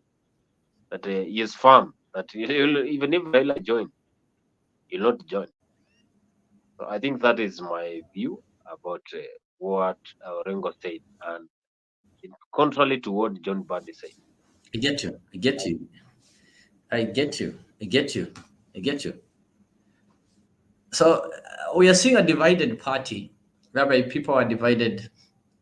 There are some who feel that they should have this government, and there are some who feel that, okay, we need to leave Ruto with this government so that he falls. And Boniface, you've seen, don't you think that now the Gen Zs, as they call themselves, I don't know whether they are Gen Zs or whatever, don't you think that they're now giving the president unnecessary pressure, and are they going to succeed? Because the president today said enough is enough. He has got all the instruments of power, and he's going to stop the demonstrations. Will the president manage to stop the demonstrations, or the youths are going to push him out? I think I've told you, the president, we are waiting to see what is going to happen in the next few weeks. We are waiting to see the response of the president on stopping this demonstration that we have in the country, powered by Gen Z.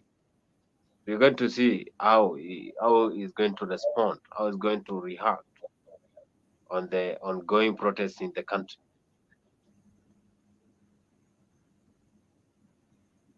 All right, maybe just a reminder to our viewers, there's some, how do you call it? There's some alert. I know there are some people joining us and they are in Kiambu or wherever. So we're having an alert from the Minister of Health that there's some sodium cyanide spill in Kiambembe area, Rironi, Kiambu County. So the Ministry of Health has been informed of an incident involving a truck believed to have been transporting sodium cyanide. The truck overturned, causing a spillage of this highly toxic substance in the Kiambembe area of Rironi, Kiambu County. So the dangers of the sodium cyanide, you've been told, is toxicity and poisoning. Environmental sodium is extremely toxic. Ingestion or inhalation of even small amounts can be fatal.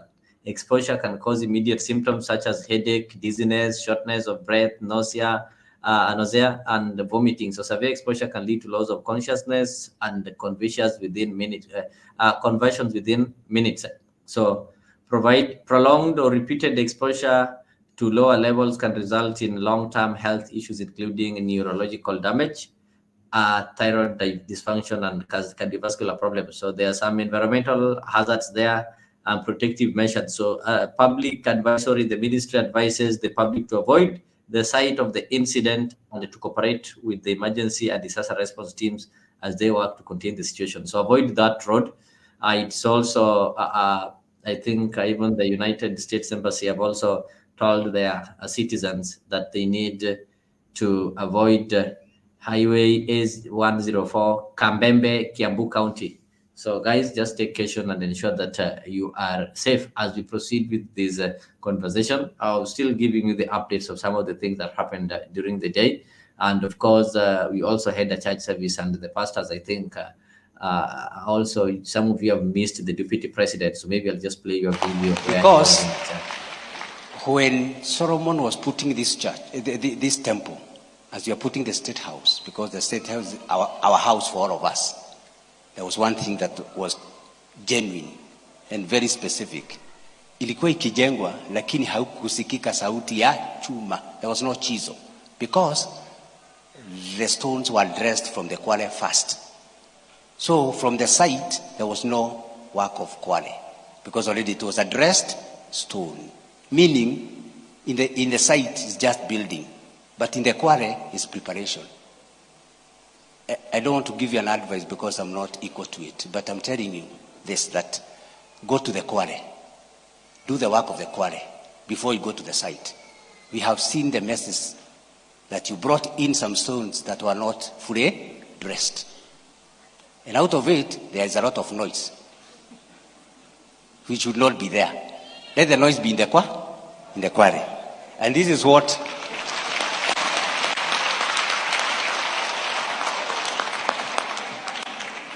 if you see this stone, this one is dressed, functioned for a particular work. This is a dressed stone. It has been worked on. You are working on a cabinet, bring a dressed stone so that it can function in its position. It is designed for a particular function. This one is still in the quarry. It is not dressed. Sasa ukituletea kakuya na hajadresiwa, itakuwa shida. Noises will always be there. Kutakuwa na noise. Na tunaambia Mijadong, msipitishe hii.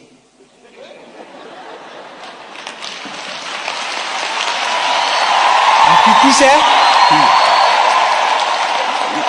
Mijadong, upitishe hii kwa sababu inaenda kuja is already dressed. Si tumewambia vile mtafanya. Na sisi wanaichi tuko tunataka gani?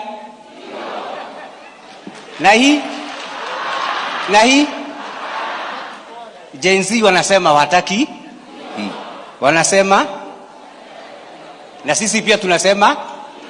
And in that respect, I want to welcome our DSG for this function. Thank you. Bonfaz, I think the church has gone back to their role. Mdeo, karibu sana. Mdeo is saying thanks for the harsh reality. Wanapiganga tu hesabu za miss. Gen Z are not winning this war sahi. Read the mood. People are slowly getting tired of this Gen Z excitement because bills have to be paid. Mdeo, go ahead. Elaborate. Why do you think that people are losing? Like you're saying, people are not. People are slowly getting tired of the excitement. So does it mean that the so-called revolution or the so-called movement is missing on its priorities? Because when it started, almost everybody was excited, but now we are seeing divisions, we are seeing different groups, we are seeing people speaking different language. Could this one be the end of the much publicized revolution? They say revolution will not be televised, but here we are having a revolution that is being televised on a daily basis. Discussions are being made on X spaces, and people participate in it. Paris, Washington, 3/4 of the Gen Zs are ODM supporters. So since the party has joined government, the protest will be less powerful. What do you mean? One, Gen Zs are partyless. Paris, Washington, come on. Gen Zs are partyless. They are leaderless. They are tribeless. And they are faceless. Why do you have to say they are ODM supporters? Okay. I know you'll explain that.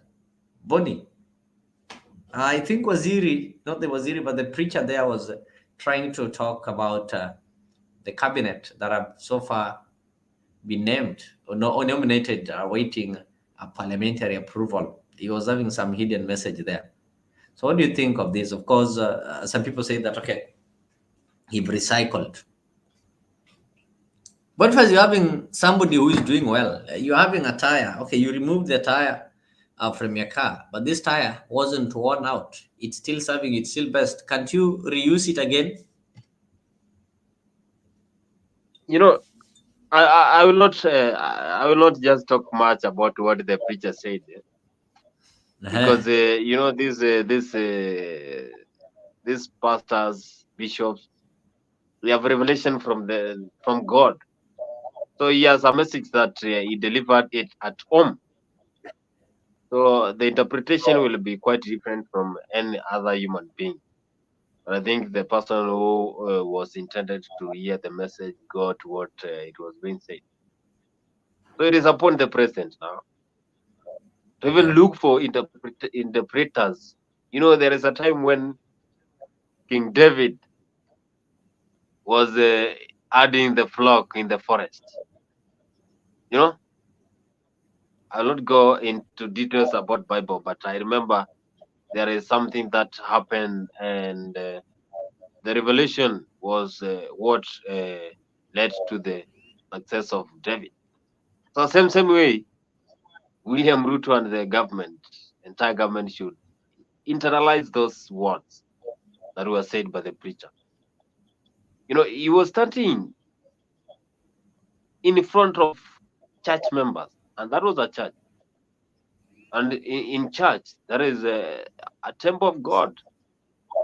So there is a message that was being conveyed. And William Ruto and the entire UDA government should take that message very serious.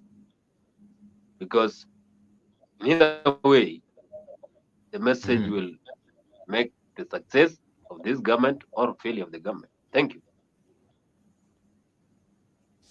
I get you. M. Dave is saying that only way, so how Gen Zs, they lack a sense of direction. Most of the ones who started it dropped once the bill was dropped. Wasai ni watu wengine tu. Only way to get Ruto out of power is 2027. And Gen Z to stop the nonsense of we are leaderless and decide once for all to be a political movement. Because the truth is, country governance is led by political forces and leaders. And that is true. I agree with you. We're having a constitution. And the only constitutional way to remove Ruto from power, as a matter of fact, is through elections. He was elected through ballot. And you can't remove him. Just like David do tell you, no, not David, but Museveni, that with him, he didn't get to power through ballot. He went to power through bullet. So you cannot remove him through ballot. That is for Uganda. But in our country, we are having a working constitution. So there are legal ways of removing and getting a president. Despite the fact that we have a constitution that gives the sovereign power to people, however much we say people may and people shall, yes, people shall exercise their powers directly and they may delegate. But once you've delegated it, which is optional, then you cannot eat your cake and still have it. The law says when we delegate it for 5 years. Okay? So we wait for 5 years. Then automatically that power that we delegated gets back to us. Then we can now decide on how we use it. I want us to have this conversation with the youth. Okay, we can demonstrate. What are some of the effects of demonstrations? Because when you're going for the demonstrations, even if it is peaceful, nobody's hurt, the businesses are shut. The economy is hurting. The economy is bleeding. If people are not bleeding, then the economy is bleeding. If people are not hurting, then the economy is hurting. No more revenue. The visitors are not coming, and such kind of things. So MD is saying that the Gen Zs wachukue kura wengi, wao hawana hata kura. So wachukue kura, waondoe Ruto. The question is, I want to bring to you this attention of what is happening. I don't know, where did I get it? Oh, there's something that is happening. I'll just get a story about this so-called coalition that is supposed to be there between Paris, Washington. Thank you so much. Leo, that is what you think. The Gen Zs have leaders and a party. There are rumors Uhuru is a sponsor, but to me, where there's a smoke, there's fire. But I know those are rumors. But what is happening is that they themselves, they don't say they have leaders. What they say is they are leaderless. They're saying they're partyless. But how are they going to form a movement without leadership? There must be a strategy. Okay? Yes.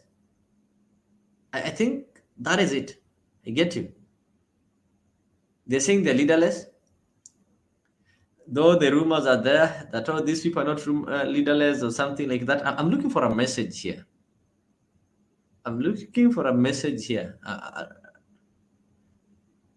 Was it in which paper today? Okay, I'll get it. Yeah. In the Sunday Nation. Okay, there's somebody who wrote this before that Sunday. Gordon Opio. I kept telling you that the person sponsoring the whole civilian coup is Uhuru Kenyatta. Paris is also saying so. This is the Sunday Nation exclusive reporting that Uhuru has enticed Raila twice in Europe and in the Middle East, that is Dubai. According to the story, Uhuru Kenyatta is keen on sponsoring a Kalonzo Rigathi ticket or Kalonzo Muhoho ticket in 2027, should the current coup attempt flop. As I keep repeating, so the Sunday Nation did cover something, Uhuru factor in Ruto Raila cabinet plan, which they are trying to speculate that the cabinet, it's Raila who failed to furnish Ruto with the names from your side, and that is why the president had to give us half a list. Yeah, the former president's shadow looms larger over an escalating rift right within the opposition coalition, and Odinga apparently reluctance to join President William Ruto's Kenya Kwanza administration. Remember, on the other side, the people, it's believed that Uhuru Kenyatta is micromanaging the Kalonzos and Eugene Wamalia, Karua, the Peter Munya, and this Jubilee Secretary General called Jeremiah Kioni. So, according to Nation, they're saying the former Prime Minister, they're saying that according to sources at both meetings, one in Europe and the other in the Middle East, Mr. Kenyatta told Mr. Odinga that he was working on mobilizing Central Kenya to make Mr. Odinga president in 2027. A recent meeting at a foreign destination, Mr. Kenyatta said to have told Mr. Odinga that Kenya needs him, and tried to convince Mr. Odinga, Baba chana na mambo ya AU, wewe, Kenya needs you. It's politics, guys. Let me get your comments. Let me get your views. Let me get your feelings. How do you feel about this? It's politics, of course. And this politics that has been going on, people are giving their opinions, people are giving their views. And even on this demonstration. This is what Baraza had to say. Kenya ni moja. We cannot slip to the lane of lawlessness. Ati mtu anaingia kwa boma yako, mkora anakuja, anakuambia yeye ni GNC, anachukua ng'ombe yako, anaenda na yeye. Hata mwingine ameitisha mimi leo asubuhi, ananitumia message. Ati they are coming to occupy my house. Ati wanakuja kuchukua nyumba yangu, ati mpaka wachukue bibi yangu. Mimi nakaa mtu ya kunyang'anya bibi. Nyinyi mkiona mimi nakaa mtu ya kunyang'anya bibi. Ati GNC tu ati wanakuja tu wanafika pale kwa gate, ati wanaingia, ati wanaoccupy kwangu, ati mpaka bibi. Yeye inawezekana kweli? So mimi nawaambia hii Kenya yetu hii Kenya si inji ya vijana wenye wako chini ya miaka 18 na miaka 26 peke yake. Hii Kenya ni ya kila mtu. Ukue miaka 10, ukue miaka 20, ukue miaka 50, ukue miaka 70. Hata wale ambao wako over 100. They require audience from this. All right. That is Baraza. Anambia Gen Z nyinyi. Let me see. I can see Nyagaka is here. Pen, karibu sana. The president have said that moving forward, hii mambo ya demonstration anaenda kumaliza, and is going to ensure that the country is not destroyed. What is your take?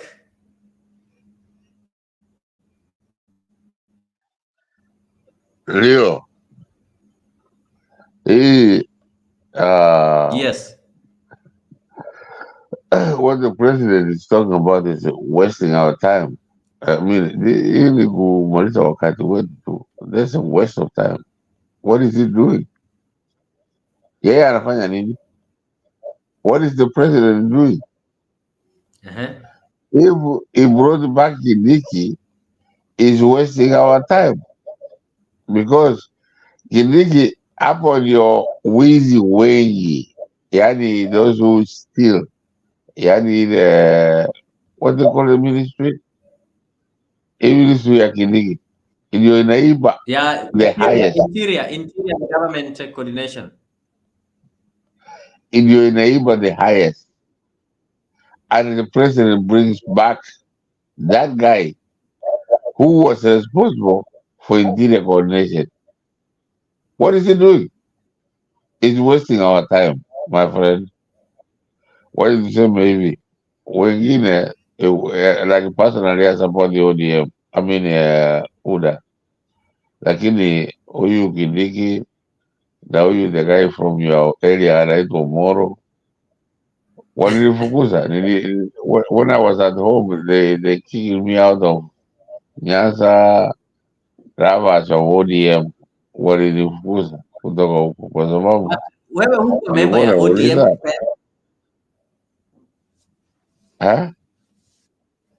Wewe ulikuwa member ya ODM ama ulikuwa tu kwa group na wewe sio member?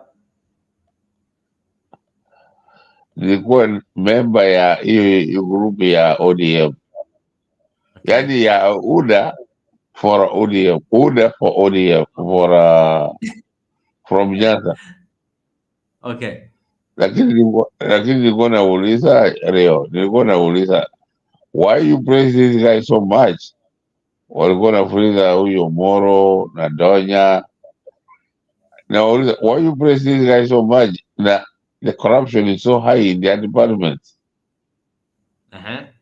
Sasa walifukuza kutoka hiyo group kwa sababu wanasema mimi ndio nalipa hiyo ODM, No, my friend. It is the government that give you a direction on how you fight your ODM or corruption, whatever you call it. The government give you direction. Now the government of Kenya has not given us a direction how to fight ODM. Corruption, anything. Has never given that. That this government, the Ruto ameweka sasa, is even worse. It has not given direction as to fight, your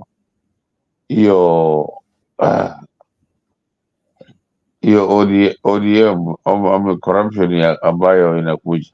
It is going to be worse. So hiyo ndio nasema, let us fight for what we want. Let us fight for the right direction of Kenya. Lakini hii corruption ambayo iko is too high. Is too high. I mean, I am a member of UDA, lakini I will not accept the corruption ambayo iko ni UDA. It's too high. Ni mbaya, you know. Yeti. Wacha nikwambia kwamba hii inafanya mbaya, inafanya hata corruption, hata ODM yetu inaonekana mbaya. Wacha nikwambie hii, lakini uongerekesha kidogo. Sasa wewe, do you support the Gen Zs or the Kenyans to push for Ruto must go, wamtoe kwa ofisi kabla amalize term yake ya kwanza? Manake walimchagua.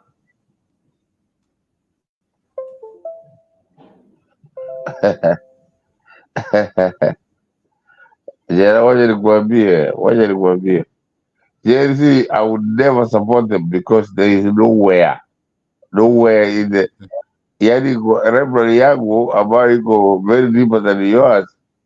There is nowhere where they have succeeded. Unaona, there's nowhere. So yani ile ya mwisho niliangalia na macho yangu ni Iran. Unaona, that's where Gen Z came from, everywhere, and they were college students.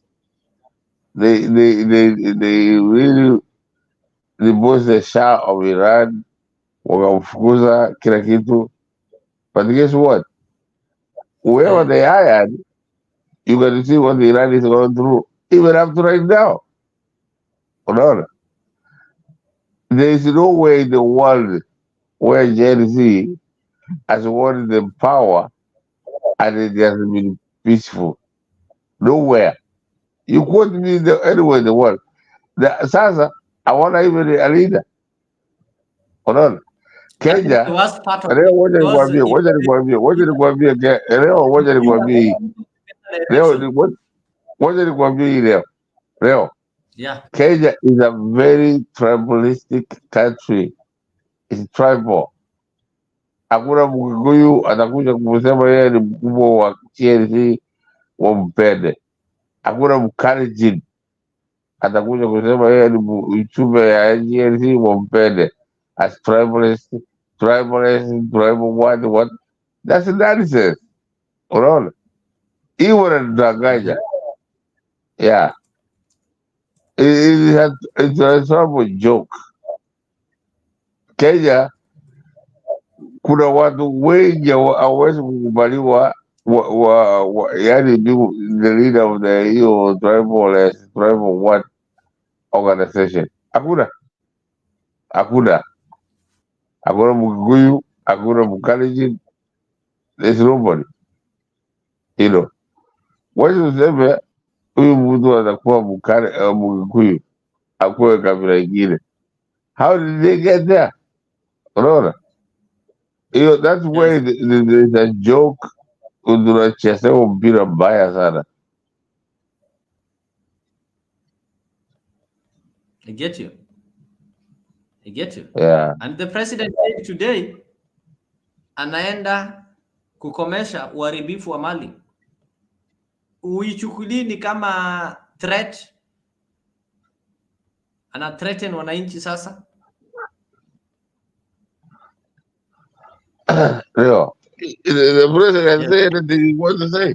He says anything. Yeah? He says anything he wants to say. I get you.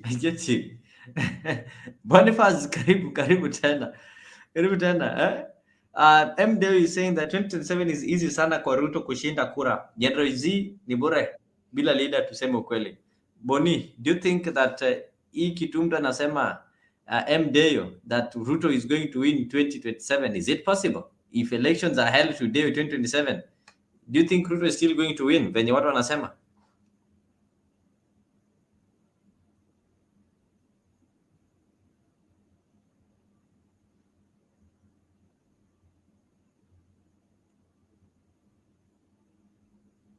will he get voted? Because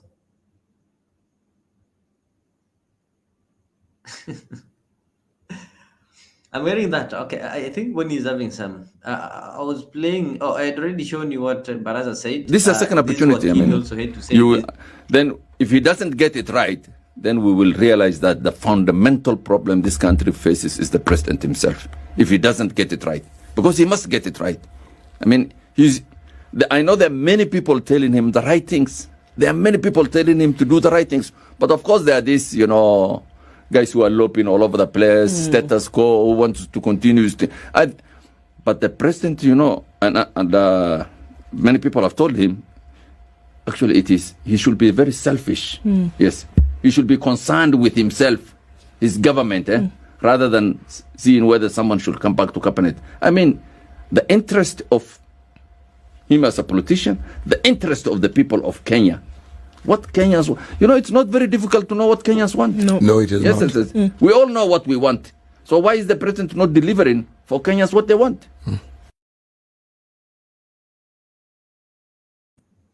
Boni, that is Wakili talking about when the president did do some appointments, of which there are people whom he managed to appoint back. Boniface, looking at that list, the only 6 people who are brought back is Aden Duale, Kithure Kindiki, Alice Wahome, Rebecca Miano, and Swipan Tuya. Don't you think that those people deserve to be recalled? Don't you think that they did well in their ministries? Specifically, look at Kithure Kindiki. He ensured that the demonstrations weren't successful in 2023. Was that not hard work? He also managed to send Kenyans to Haiti. Of course, we managed to send a troop to Haiti under his watch. Doesn't such a person deserve to be recalled? I think this is my point of view. Kindiki tried. He tried. Ababu Namwamba tried. We have the other CS for. I think those are just true. They are just true. Sophia and Tuya tried a little bit. So I think Kithure Kindiki, Ababu Namwamba, and Sophia and Tuya, they tried a little bit. That is my point of view. But Kenyans will still reject. What I can say is totally different from any other Kenyan. But from my point of view, is that those 3 tried, but others they were incompetent. So Kindiki being reappointed, I think from my point of view, from my hand, is that it's a good move. He tried. Duale, no. Aome, no. So that is my point of view. So he tried, and he needs. And apart from that, they also say, you don't like abandon your lieutenants. When you go to war, these are the president's people. These are people who campaigned for him. These are people who used their resources to ensure that William Ruto becomes president. So they say that pressure should not allow you to abandon your soldiers, because people are saying we don't want them. If you're a good leader, then you don't need to abandon them. So some people feel that what the president did was wrong by dropping some of these people. He needed to stick with them to the end. Yeah, so if you were the president, what would you do? Would you stick with them? Yes. I'll give them their other duties, not just heavy responsibilities. If you become a CS, then that is a big responsibility. You have a lot of opportunities in the government that you can give them to the loyal followers. But when it comes to the cabinet, that is the government. So give people who are competent, who know the kind of work they're going to do. So the others, just give them other minor jobs if they are your followers and they have been loyal. But make sure your government is composed of people who know what they're doing and who can serve the country of Kenya. So you should give them other opportunities. Maybe give them ambassadorial jobs. Give them representation for the UN climatic. Those are the things that they should. But a cabinet, you can imagine what difficulties we have in the education sector because of having someone who cannot just give directions and also make sure that the education system in our country is in the right way. Same way Matiang'i did. So Kenyans will always complain, but if you do your work, they will always glorify what you have done. Kenyans are so loyal and they appreciate your work. Kenyans will never complain about your hard work. You know, what you do to Kenyans will always remember. Same way, you can see some of the counties. I will refer to you to Makueni. Go to Makueni and see what Kibutha Kibwana has done. Okay. Same way as a senator who was the senator now, Mutula Kilonzo Jr. Go to Machakos when Dr. Alfred Muto was the governor. Bro, you'll be shocked. People just loved those guys because they knew their job. So if you do your work, Kenyans will always glorify your work. So if President Ruto delivers, Kenyans will be happy and will not have some problems in the country. Thank you.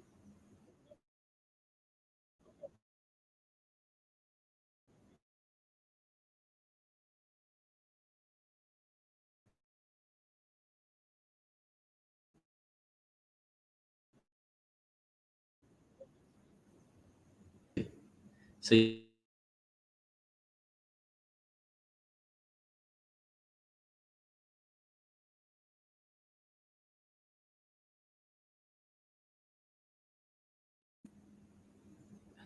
I don't know what is happening from it.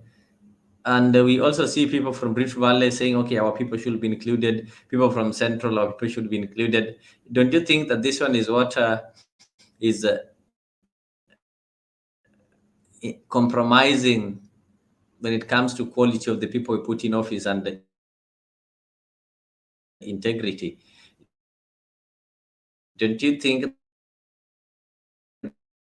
that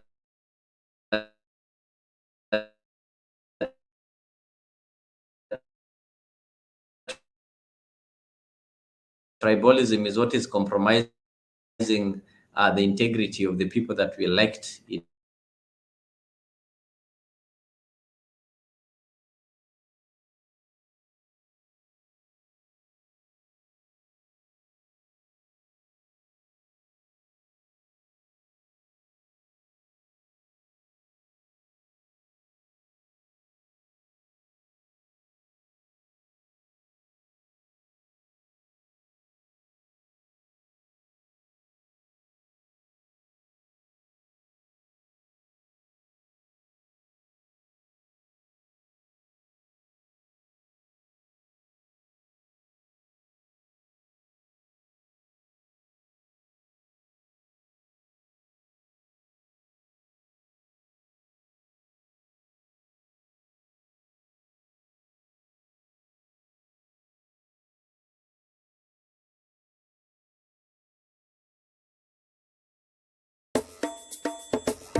Tunasonga mbele watu wote wa Jamhuri Kenya yetu. Tunasonga mbele watu wote wa Jamhuri Kenya yetu. Haya sisi sote wananchi tushangilie. Eko Jamhuri, eko Jamhuri, sote eko Jamhuri Kenya yetu yaenda mbele. Eko Jamhuri, sote eko Jamhuri, eko Jamhuri.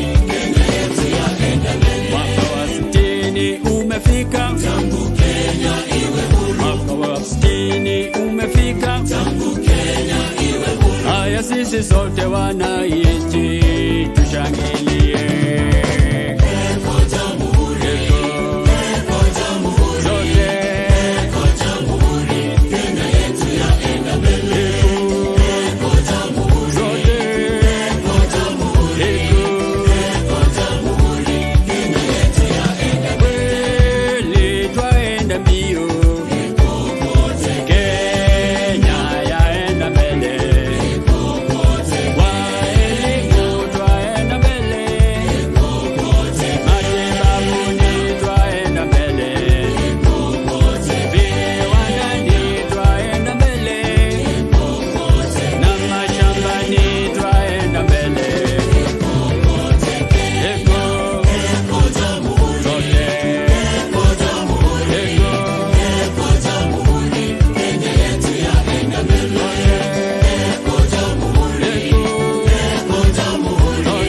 hatutaacha Kenya daima na milele. Kenya kipenzi chetu, hatutaiacha milele daima. Kenya kipenzi chetu, hatutaiacha milele daima. Tumeapa sote wananchi wa Kenya kutumikia Kenya daima na milele. Kenya kipenzi chetu, hatutaiacha milele daima. Kenya kipenzi chetu, hatutaiacha milele daima. Sitaiacha Kenya nchi yangu, na nikienda ng'ambo nitarudi. Sitadanganya kamwe na wageni, wala sitapotoshwa na wabaya. Sitasaliti Kenya nchi yangu, na majirani wangu nitalinda.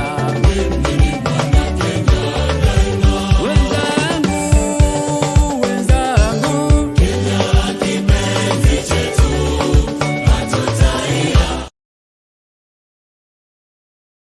All right, guys, I hope that one has entertained you. That one speaks of Kenya, our country, kipenzi changu. Sitaiacha milele daima.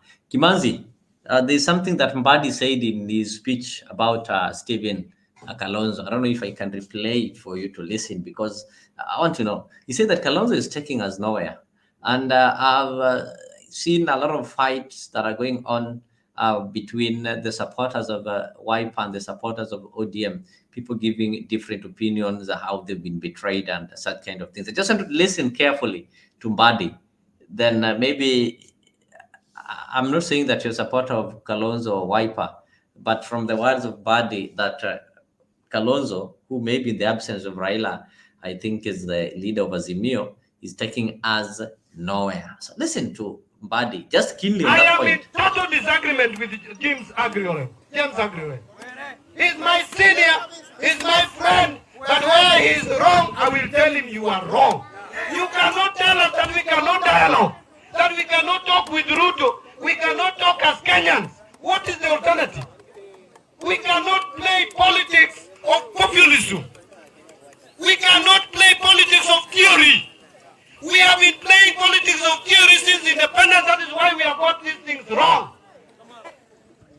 Where are you taking us? We cannot follow Kalonzo because we don't know where he's going. Personally, as John Mbadi, I am saying it here affirmatively. I am not persuaded that Kalonzo is taking us anywhere. And I'm not persuaded that Uhuru means well for us now. If he wanted to give us leadership, he would have given us leadership. In 2022, some of us today, we would be cabinet ministers. I would not be a nominated member of parliament. You are telling us that now it's when Uhuru has a solution, has the key to take us to State House. When he was at State House, he handed over key to someone else. Now you are teaching us that Uhuru can give us the key to State House. I want to say it because I'm also a senior politician in this republic and this region. I am also a senior politician in Luland. I have authority. I am the chairman of ODM. We sat as a party. We told the Prime Minister, our party leader, we agreed that we need dialogue, we need discussion, we need conversation. We must decide where Kenya is going. ODM is a big party. We cannot just be passive participants. We must also talk about the future of this country. And you cannot tell us that the presidency of Ruto will come down. How? And if it comes down, what is the solution? If Ruto today resigns, it is Gachagua who is going to be president. Is he a better option? To me, I say no. Gachagua is worse than Ruto. He's a tribalist. He said Kenya is a company with shareholders where we don't belong.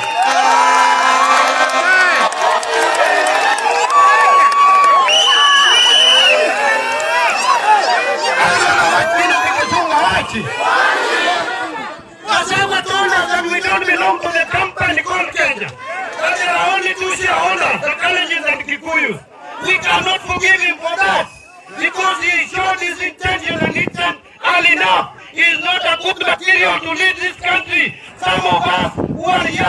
have children. We will have grandchildren. We cannot allow someone with the mindset of Gachagua to take over the leadership of this country. All right. Boniface, I just want you to concentrate on that part. Forget about the other part of the conversation. Black Karibu Sana, I can see you there. I don't know how your Sunday was, but I hope your Sunday was well. Your Sunday was good. And Badi is saying that I don't think Kalonzo is taking us anywhere. Does this not mean that Badi, who is the chairman of ODM, remember ODM is a major partner in Azimio coalition, is dismissing Kalonzo and possibility of Kalonzo replacing Raila? Because if Mbadi can say that, then it means in the absence of Raila, people would think that Kalonzo is the one who would steer the coalition. But Mbadi is already dismissing Kalonzo. Why?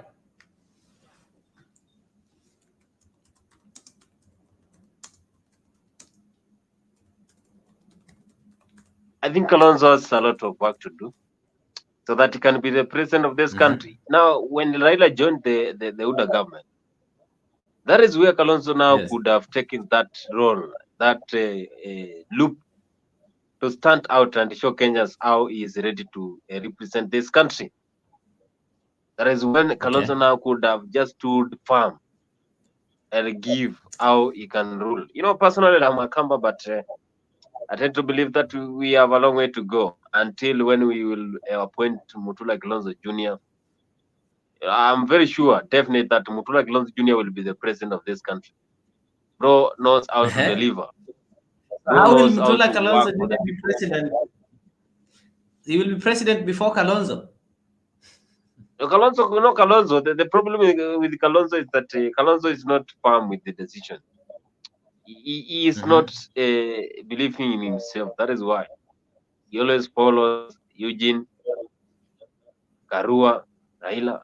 This is the high time now Kalonzo should stand and move forward and tell Kenyans that Baba has betrayed us. Let's do this. Let's do this, my people. Let's do this, my people. But now, he's not strong with what he is saying. He is not determined that he can join and become the president of this country. Kalonzo has been there for a long time, since 1980. Does it mean that he cannot stand his own like William Ruto? This is the first shot William Ruto gave when he won the election. Through thick and span. You know, win the election. Be strong. Kalonzo has been there, but still he doesn't believe in himself. That is why still in the year 2024, or for 40 years, he has been in the politics game.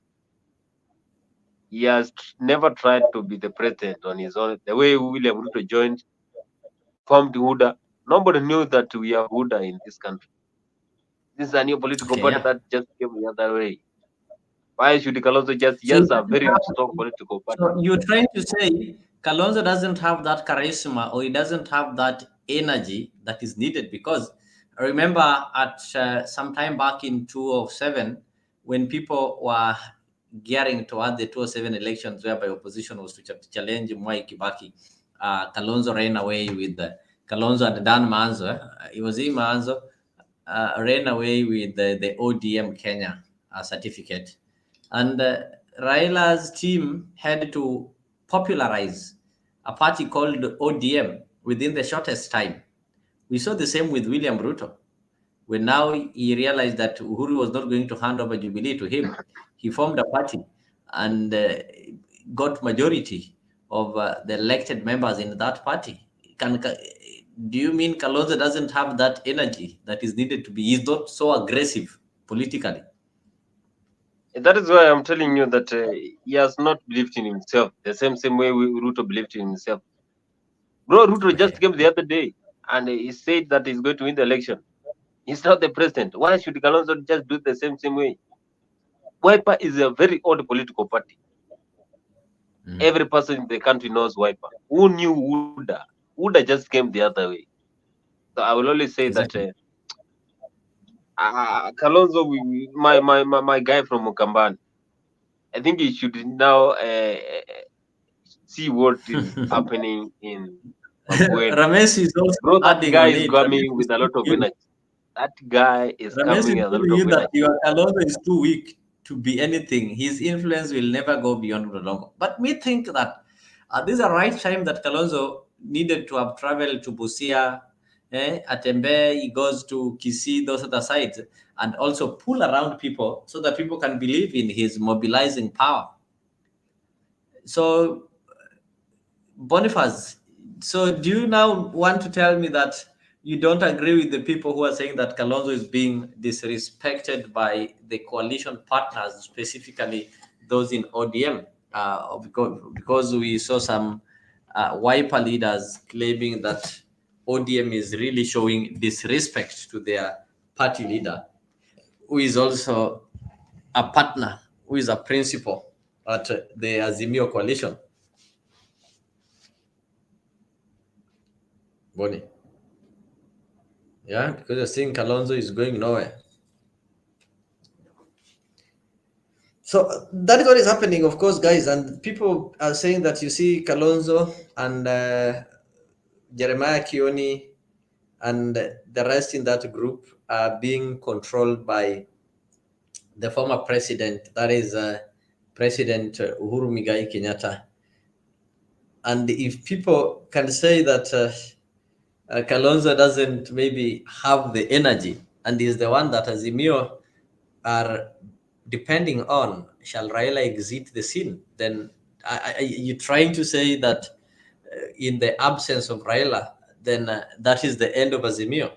I just want to quote what Kalonzo said some 2 days ago, that should any Azimio member opt to join the proposed Kenya Kwanza-led broad-based government of national unity, we will not be party to that decision.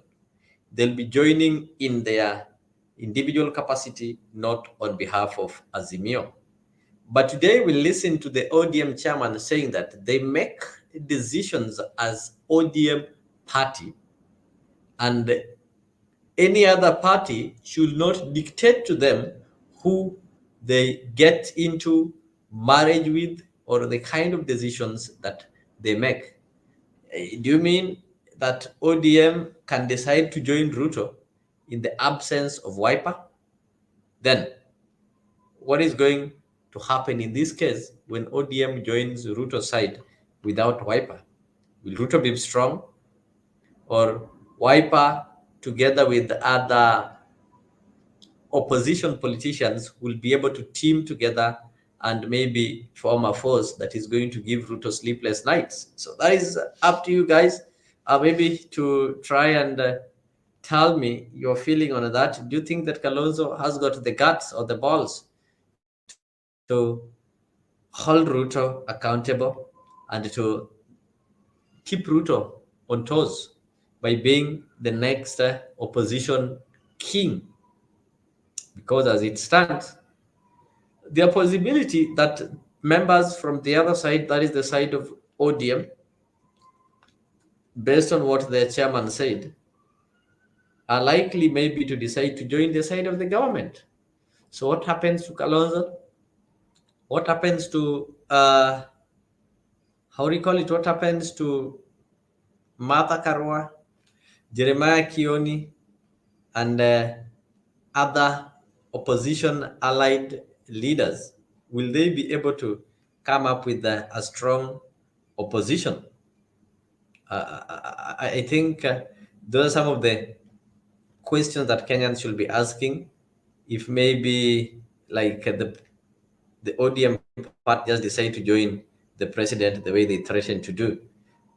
Allow me just to remind you of, I know some of you missed the speech of the president today. Just allow me to take you there and remind you of how it was. Kiwanda ya teknolojia hapa Bomet,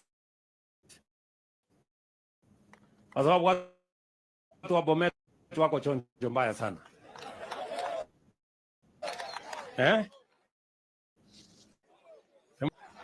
na mnajua vile ya watu tunataka tuwafundishe teknolojia, watusaidie tusaidie kujenga uchumi wa Kenya using the technical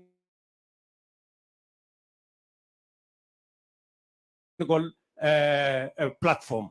Tumeelewana? Tuko pamoja? Kabisa. Very good. Vile vile nataka niwe ya kwamba kwa program yetu ya universal health coverage kuna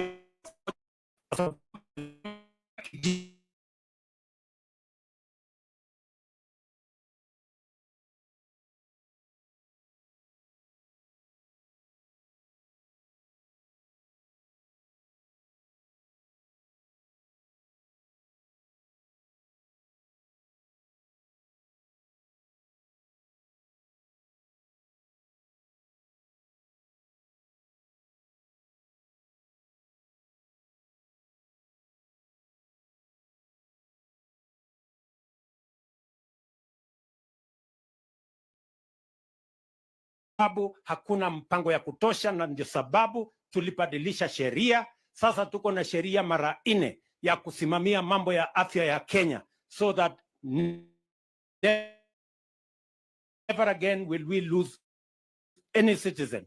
Hata wale wako na hypertension, ile ingine ya diabetes, pia tumeweka mpango ya chronic illness fund ambayo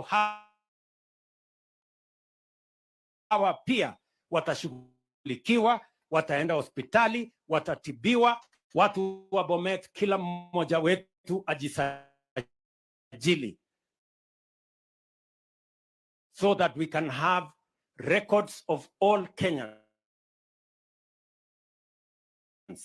We already have almost 13 million that we have recorded, so that na hiyo kazi inaendelea, na nataka niwaulize nyinyi wote mjumuike katika hiyo kazi. Tumeelewana? Kila mmoja atajisajili, ndio ukikuwa mgonjwa tukupangie mapato yao ni ya kiasi gani, ndio tuweze kupanga madawa, tupange madaktari, tupange mahospitali,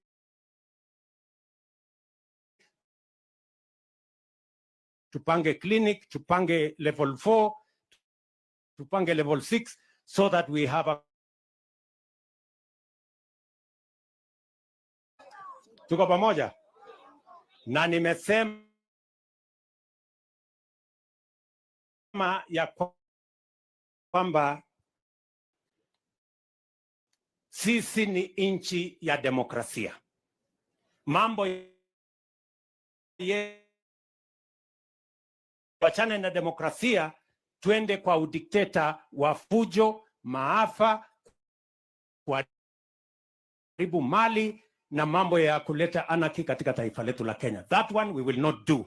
Na ndio mimi nasema, as a government, we will protect our democracy, we will protect the peace and stability of our nation,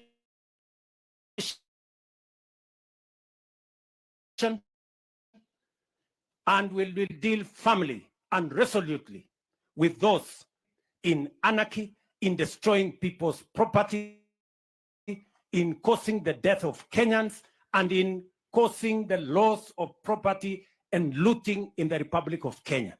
There is no place in Kenya, there is no place in our democracy, there is no place in our law or constitution for anybody to have a free life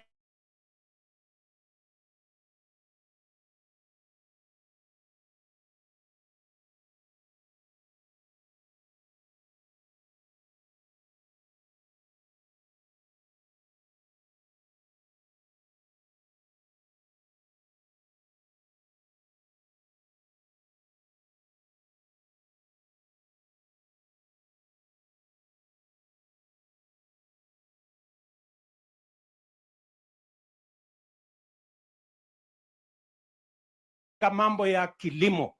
Mbolea imekuja 2500. Tumezalisha chakula ya kutosha. Kahawa wanalipa bora zaidi. Chai wanalipa bora zaidi. Maziwa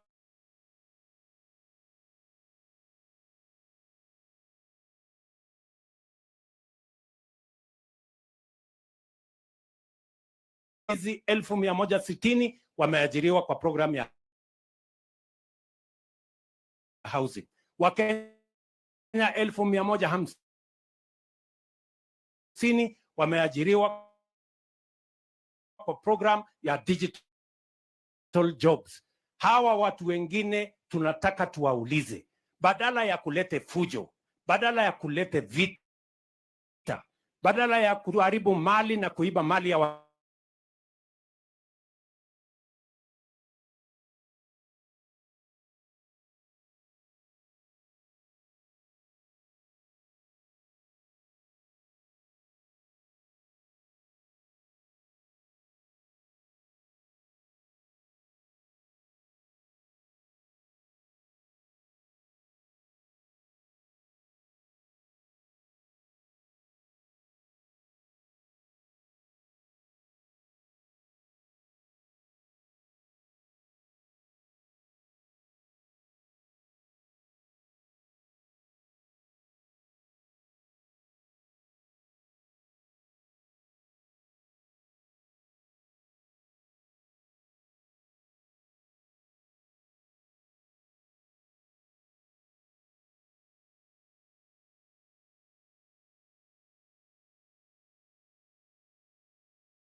naendelea kusema wao ni faceless, wao ni formless, sijui wako nini. Mimi nimewaambia sasa, my friends, you know, I have given a chance to everybody to say whatever they want.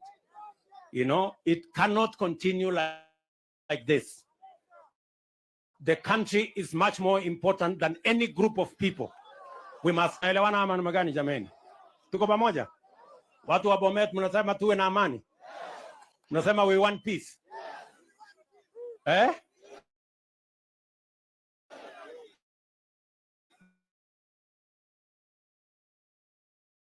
Mnasema you want peace. Turudie, we want peace. Ako na mpango mbadala au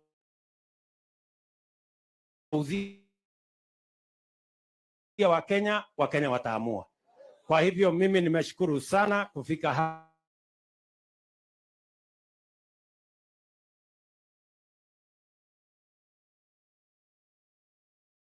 Mimi niko chonjo, my friend.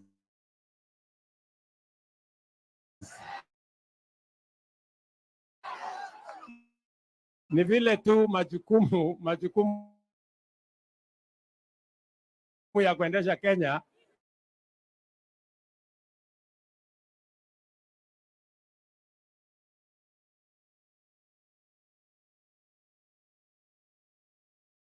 I don't know why you are not able to maybe get it, because I think the volume was just okay. So I don't know you're not able to get it from your end. The president today had a direct message, and it was clear that the country must be run he has to take control, and everything will have to go on successfully. And it's like he went to get some approval back from his community. He had to go and get support from that end and seek some approval, which the people from his end have approved and have told him, endelea na kazi na usiogope. Boniface, I don't know. Joshua Jakano, MC, I guess Joshua Jakano is saying useless. I don't know what is useless. Are you trying to say that what the president was saying wasn't making sense? Anyway, Bonnie, do you think that is going now to be the end of the Gen Z? They're saying they are tribeless and they are faceless. But if you can see the group of the people who are with the president there, they're also the same age of Gen Z. They're not old, they are youth. So, do you still believe that this youth is tribeless? Ama now mali tumefika Kenya, we cannot say there is a time that maybe we are still far from getting some political outfits that will not listen to their friends, to their tribes. Because what somebody say that, okay, we don't have a tribeless youth. They're only tribeless and faceless on the streets. But when they go back home, every Gen Z gets back to their home. If he is a Kamba or she's a Kamba, they get back and speak Kikamba and take instructions from their parents who are Kamba and such kind of thing. If they're Kikuyus, they get back and now stop being faceless and become Kikuyus. If they are Luos, the same. So do you still believe that we have this thing called tribeless? Because what you've seen there, those are also Gen Zs. The ones you're seeing talking to the president, they're not old people. They're millennials and they're Gen Zs. And the same people that maybe you people expect that are going to be on the streets. But they've already told the president, usiogope.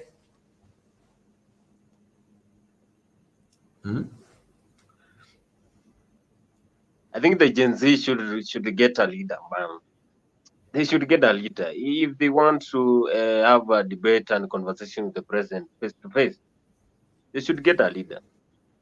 Because I have seen what happened when we had a conversation with the president in the Twitter last time, and the people who talked a lot, because the president was hosted by one of the Twitter influencer there by the name Osama. So they said, everything in Kenya has been channeled to corruption. That even if you have a genuine chance, people will say this is corruption. So I think the Gen Z should get a leader, trust the leader, so that the leader can be able to meet the president and also the top leaders. But the question is who? The question is who is going to lead them? Because they are so many. They want to take part. Staff in this country. The Gen Z want to rule this country. I think the Gen Z want to occupy the entire state and live there. I don't know what is their intention, by the way. So we're waiting to see what they want, because what if Ruto moves and steps down like Biden? Who's going to take over? They cannot rule the country. We need someone who is able to rule the country. I think they should just get a leader. Yeah. That is true. They should get a leader, because there's no way you can talk to the president who is having face, then you call yourself faceless. A president or people who are in leadership cannot be able to meet people who don't want to identify themselves. It also makes sense. There's no way a president can be able to talk to people that cannot take responsibility, or people that they don't know. And maybe me or my take, what I can say is that, okay, I'm not saying that people should have a dialogue. There's something that we don't need dialogue. People have got their demands. And of course, we are having a constitution that we're also having different channels that we can use to express our views. And we also need to appreciate the fact that some of the demands that we've given to the president, he acted on them positively. So we need to give demands and also give room or give time for these demands to be fulfilled, because these things like the streets, I used to be a proponent of the streets some time back.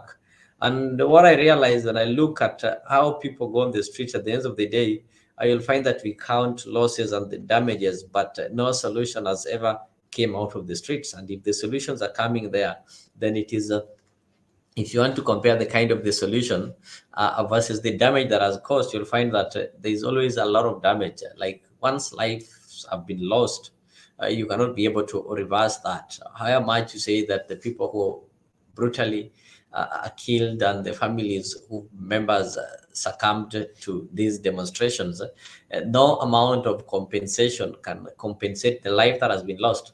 So as a nation, our people who need to talk with each other, not talking to each other. It's high time that we need to understand that we are only having one country, and the only country that we have is Kenya. And if Kenya burns today, we don't have any other country. Some of these leaders that we want to go, they are having different countries that they call home. Some of them are having dual citizenship. Some of them are having properties and have invested in some foreign countries that if today Kenya bans, they'll only need to take a flight and be safe. But they are Kenyans. That is me and you, whose only home is Kenya. You've never known any home. And if today somebody takes you out of the only home that you have or the only home that you won't be able to survive. So let us look at the economic effects of this. Let us look at the social effects and weigh and see how better we can, as a community, maybe be able to solve issues. Very good. I can see Emode is also reminding us what is happening in Bangladesh. You'll find that over 200 people have died already, and the properties have been destroyed. And now, when the country will now want to start recovering, it's really, really hard. And now, the more the people die, the more that hatred is deeply getting into our nerves, and even forgiving will be hard. We've seen countries that turn chaotic. There's anarchy, and it gets out of hand until nobody can be able to bring some order. And it will take years and years to bring order in such countries, because the more this happens, and the government will also not just sit there and wait for what next. They'll always have to act and protect the sovereignty of the country. And through their actions, it might be brutal, leading to loss of life, something that you've already witnessed. So at the end of the day, when we'll be calling for ceasefire, it will be too late for anything to be maybe saved. So at the right time that we need to decide that, do we want a country called Kenya, or we want to also experience some of the things that are being experienced in Bangladesh, things that are being experienced in Iraq, Iran. Yeah, you look at Somalia, you look at South Sudan, you look at Congo.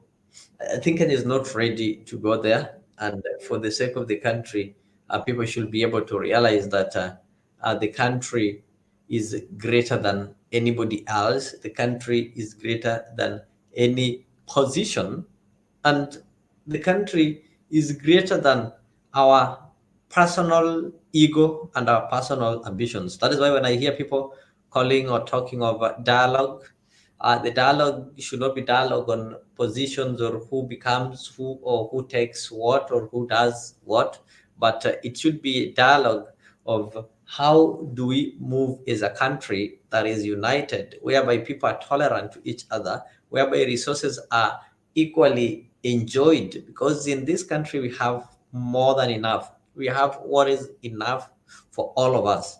But the only problem is that, as Kisii Senator Onyonka would say, people should eat with manners. We don't have manners. So those are the things that we need maybe to look into. Boniface, maybe, I don't know what is your message to Kenyans today, as we are, of course, it's Monday. I know there are people who've planned, there's some planned protests on Tuesday and something like that. So which message can you give fellow Kenyans concerning this protest, and maybe if you look at the future of this country, what are some of the possible solutions that you can give to the young people who are pushing the government to ensure that the demands are fulfilled?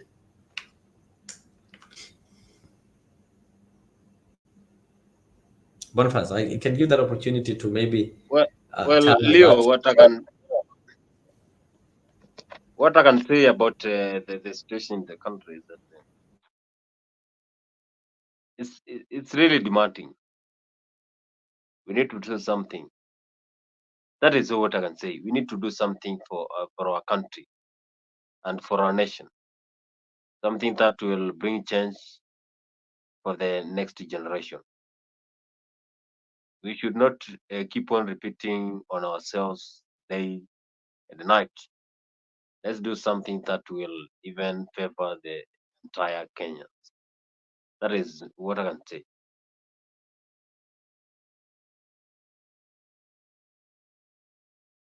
Thank you so much, Bonnie.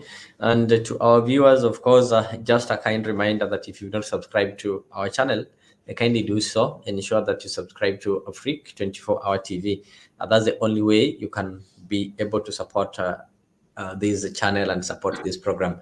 And of course, we are racing to reach 1K subscriptions. We are only a few numbers. If you can just convince 10 people from your circle, I think it will take us just a day to reach that number, and we do appreciate for the many subscriptions that you've given us. So keep it here. We always have these talk shows. We're also having some other programs that are lined up for you. Of course, tomorrow we are also going to have the Dimba Freak, where we are going to look into different sporting activities. So Boniface, maybe you can clarify that if you're going to have Dimba Freak, and maybe what are some of the leagues or some of the tournaments that you are going to feature tomorrow, even as people prepare to watch it and follow it. Of course, the main story that I have tomorrow is the preparation for the Paris Olympics that are happening. The Paris Olympics that are happening in France from date 26. So we have few days to Paris Olympics, and also I have a lot of speeches from the president of the North Kenya, that is the National Olympics Committee of Kenya, that is Paul Tergat. I've also the speech from the PS Permanent Secretary, that is the Principal Secretary Peter Tum. Those are some of the delegates who have gone to Paris. We also have the list of the Paris Olympics. We have a list of 161 members who have joined in Paris. This one consists of doctors, athletes, coaches, and also management, and also the delegates. So our main concern tomorrow is the preparation for the Paris Olympics. We have also speech from Ferdinand Omanyala, preparation from most of the athletes who have joined in this Paris Olympics. And of course, the target is to win most of gold medals, and also make sure that the flank of Kenyan people is going to fly. So our main aim is Paris Olympics tomorrow. And we prepare also for we also tackle some of the transfer rumors and news that are happening in the transfer market across all leagues in the Europe. There is the Bundesliga, La Liga Serie A, League One, and also Premier League. Also, we have the Kenya Premier League. Of course, we saw the Mozart Cup being launched today. We also have the NBA Finals. We also have the basketball. We also have the ongoing Mpungala Cup that is happening in South Africa. Of course, yesterday, the day after yesterday, Yanga was defeated by Augsburg from Germany. So a lot of sports activities that are happening. So we're going to feature them tomorrow in the Dimbal Afrique. Make sure you get tuned, because Afrique 24 is going to keep you updated. Thank you so much, Leo, and thank you, Afrique 24. Oh, thank you so much. So, ladies and gentlemen, if you've not subscribed, ensure that you subscribe and join that kind of conversation that is going to take place tomorrow. And our political talk show will also be there live. That is in the evening or at night, just as usual. So ensure that you keep it there. So from this end, I just want to say thank you.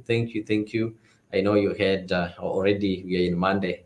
And those ones who are maybe in America or some other parts of this of the world, you're still on your Sunday. So enjoy your day. Good night, good morning, good afternoon from this end. Tunasonga mbele watu wote wa Jamhuri Kenya yetu. Tunasonga mbele watu wote wa Jamhuri Kenya yetu. Haya sisi sote wananchi tushangilie. Eko Jamhuri, eko Jamhuri, eko Jamhuri Kenya yetu yaenda mbele.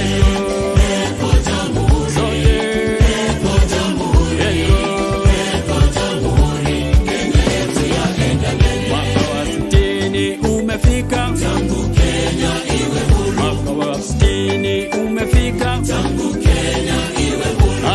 sisi sote wananchi tushangilie.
Kweli yapendeza, kweli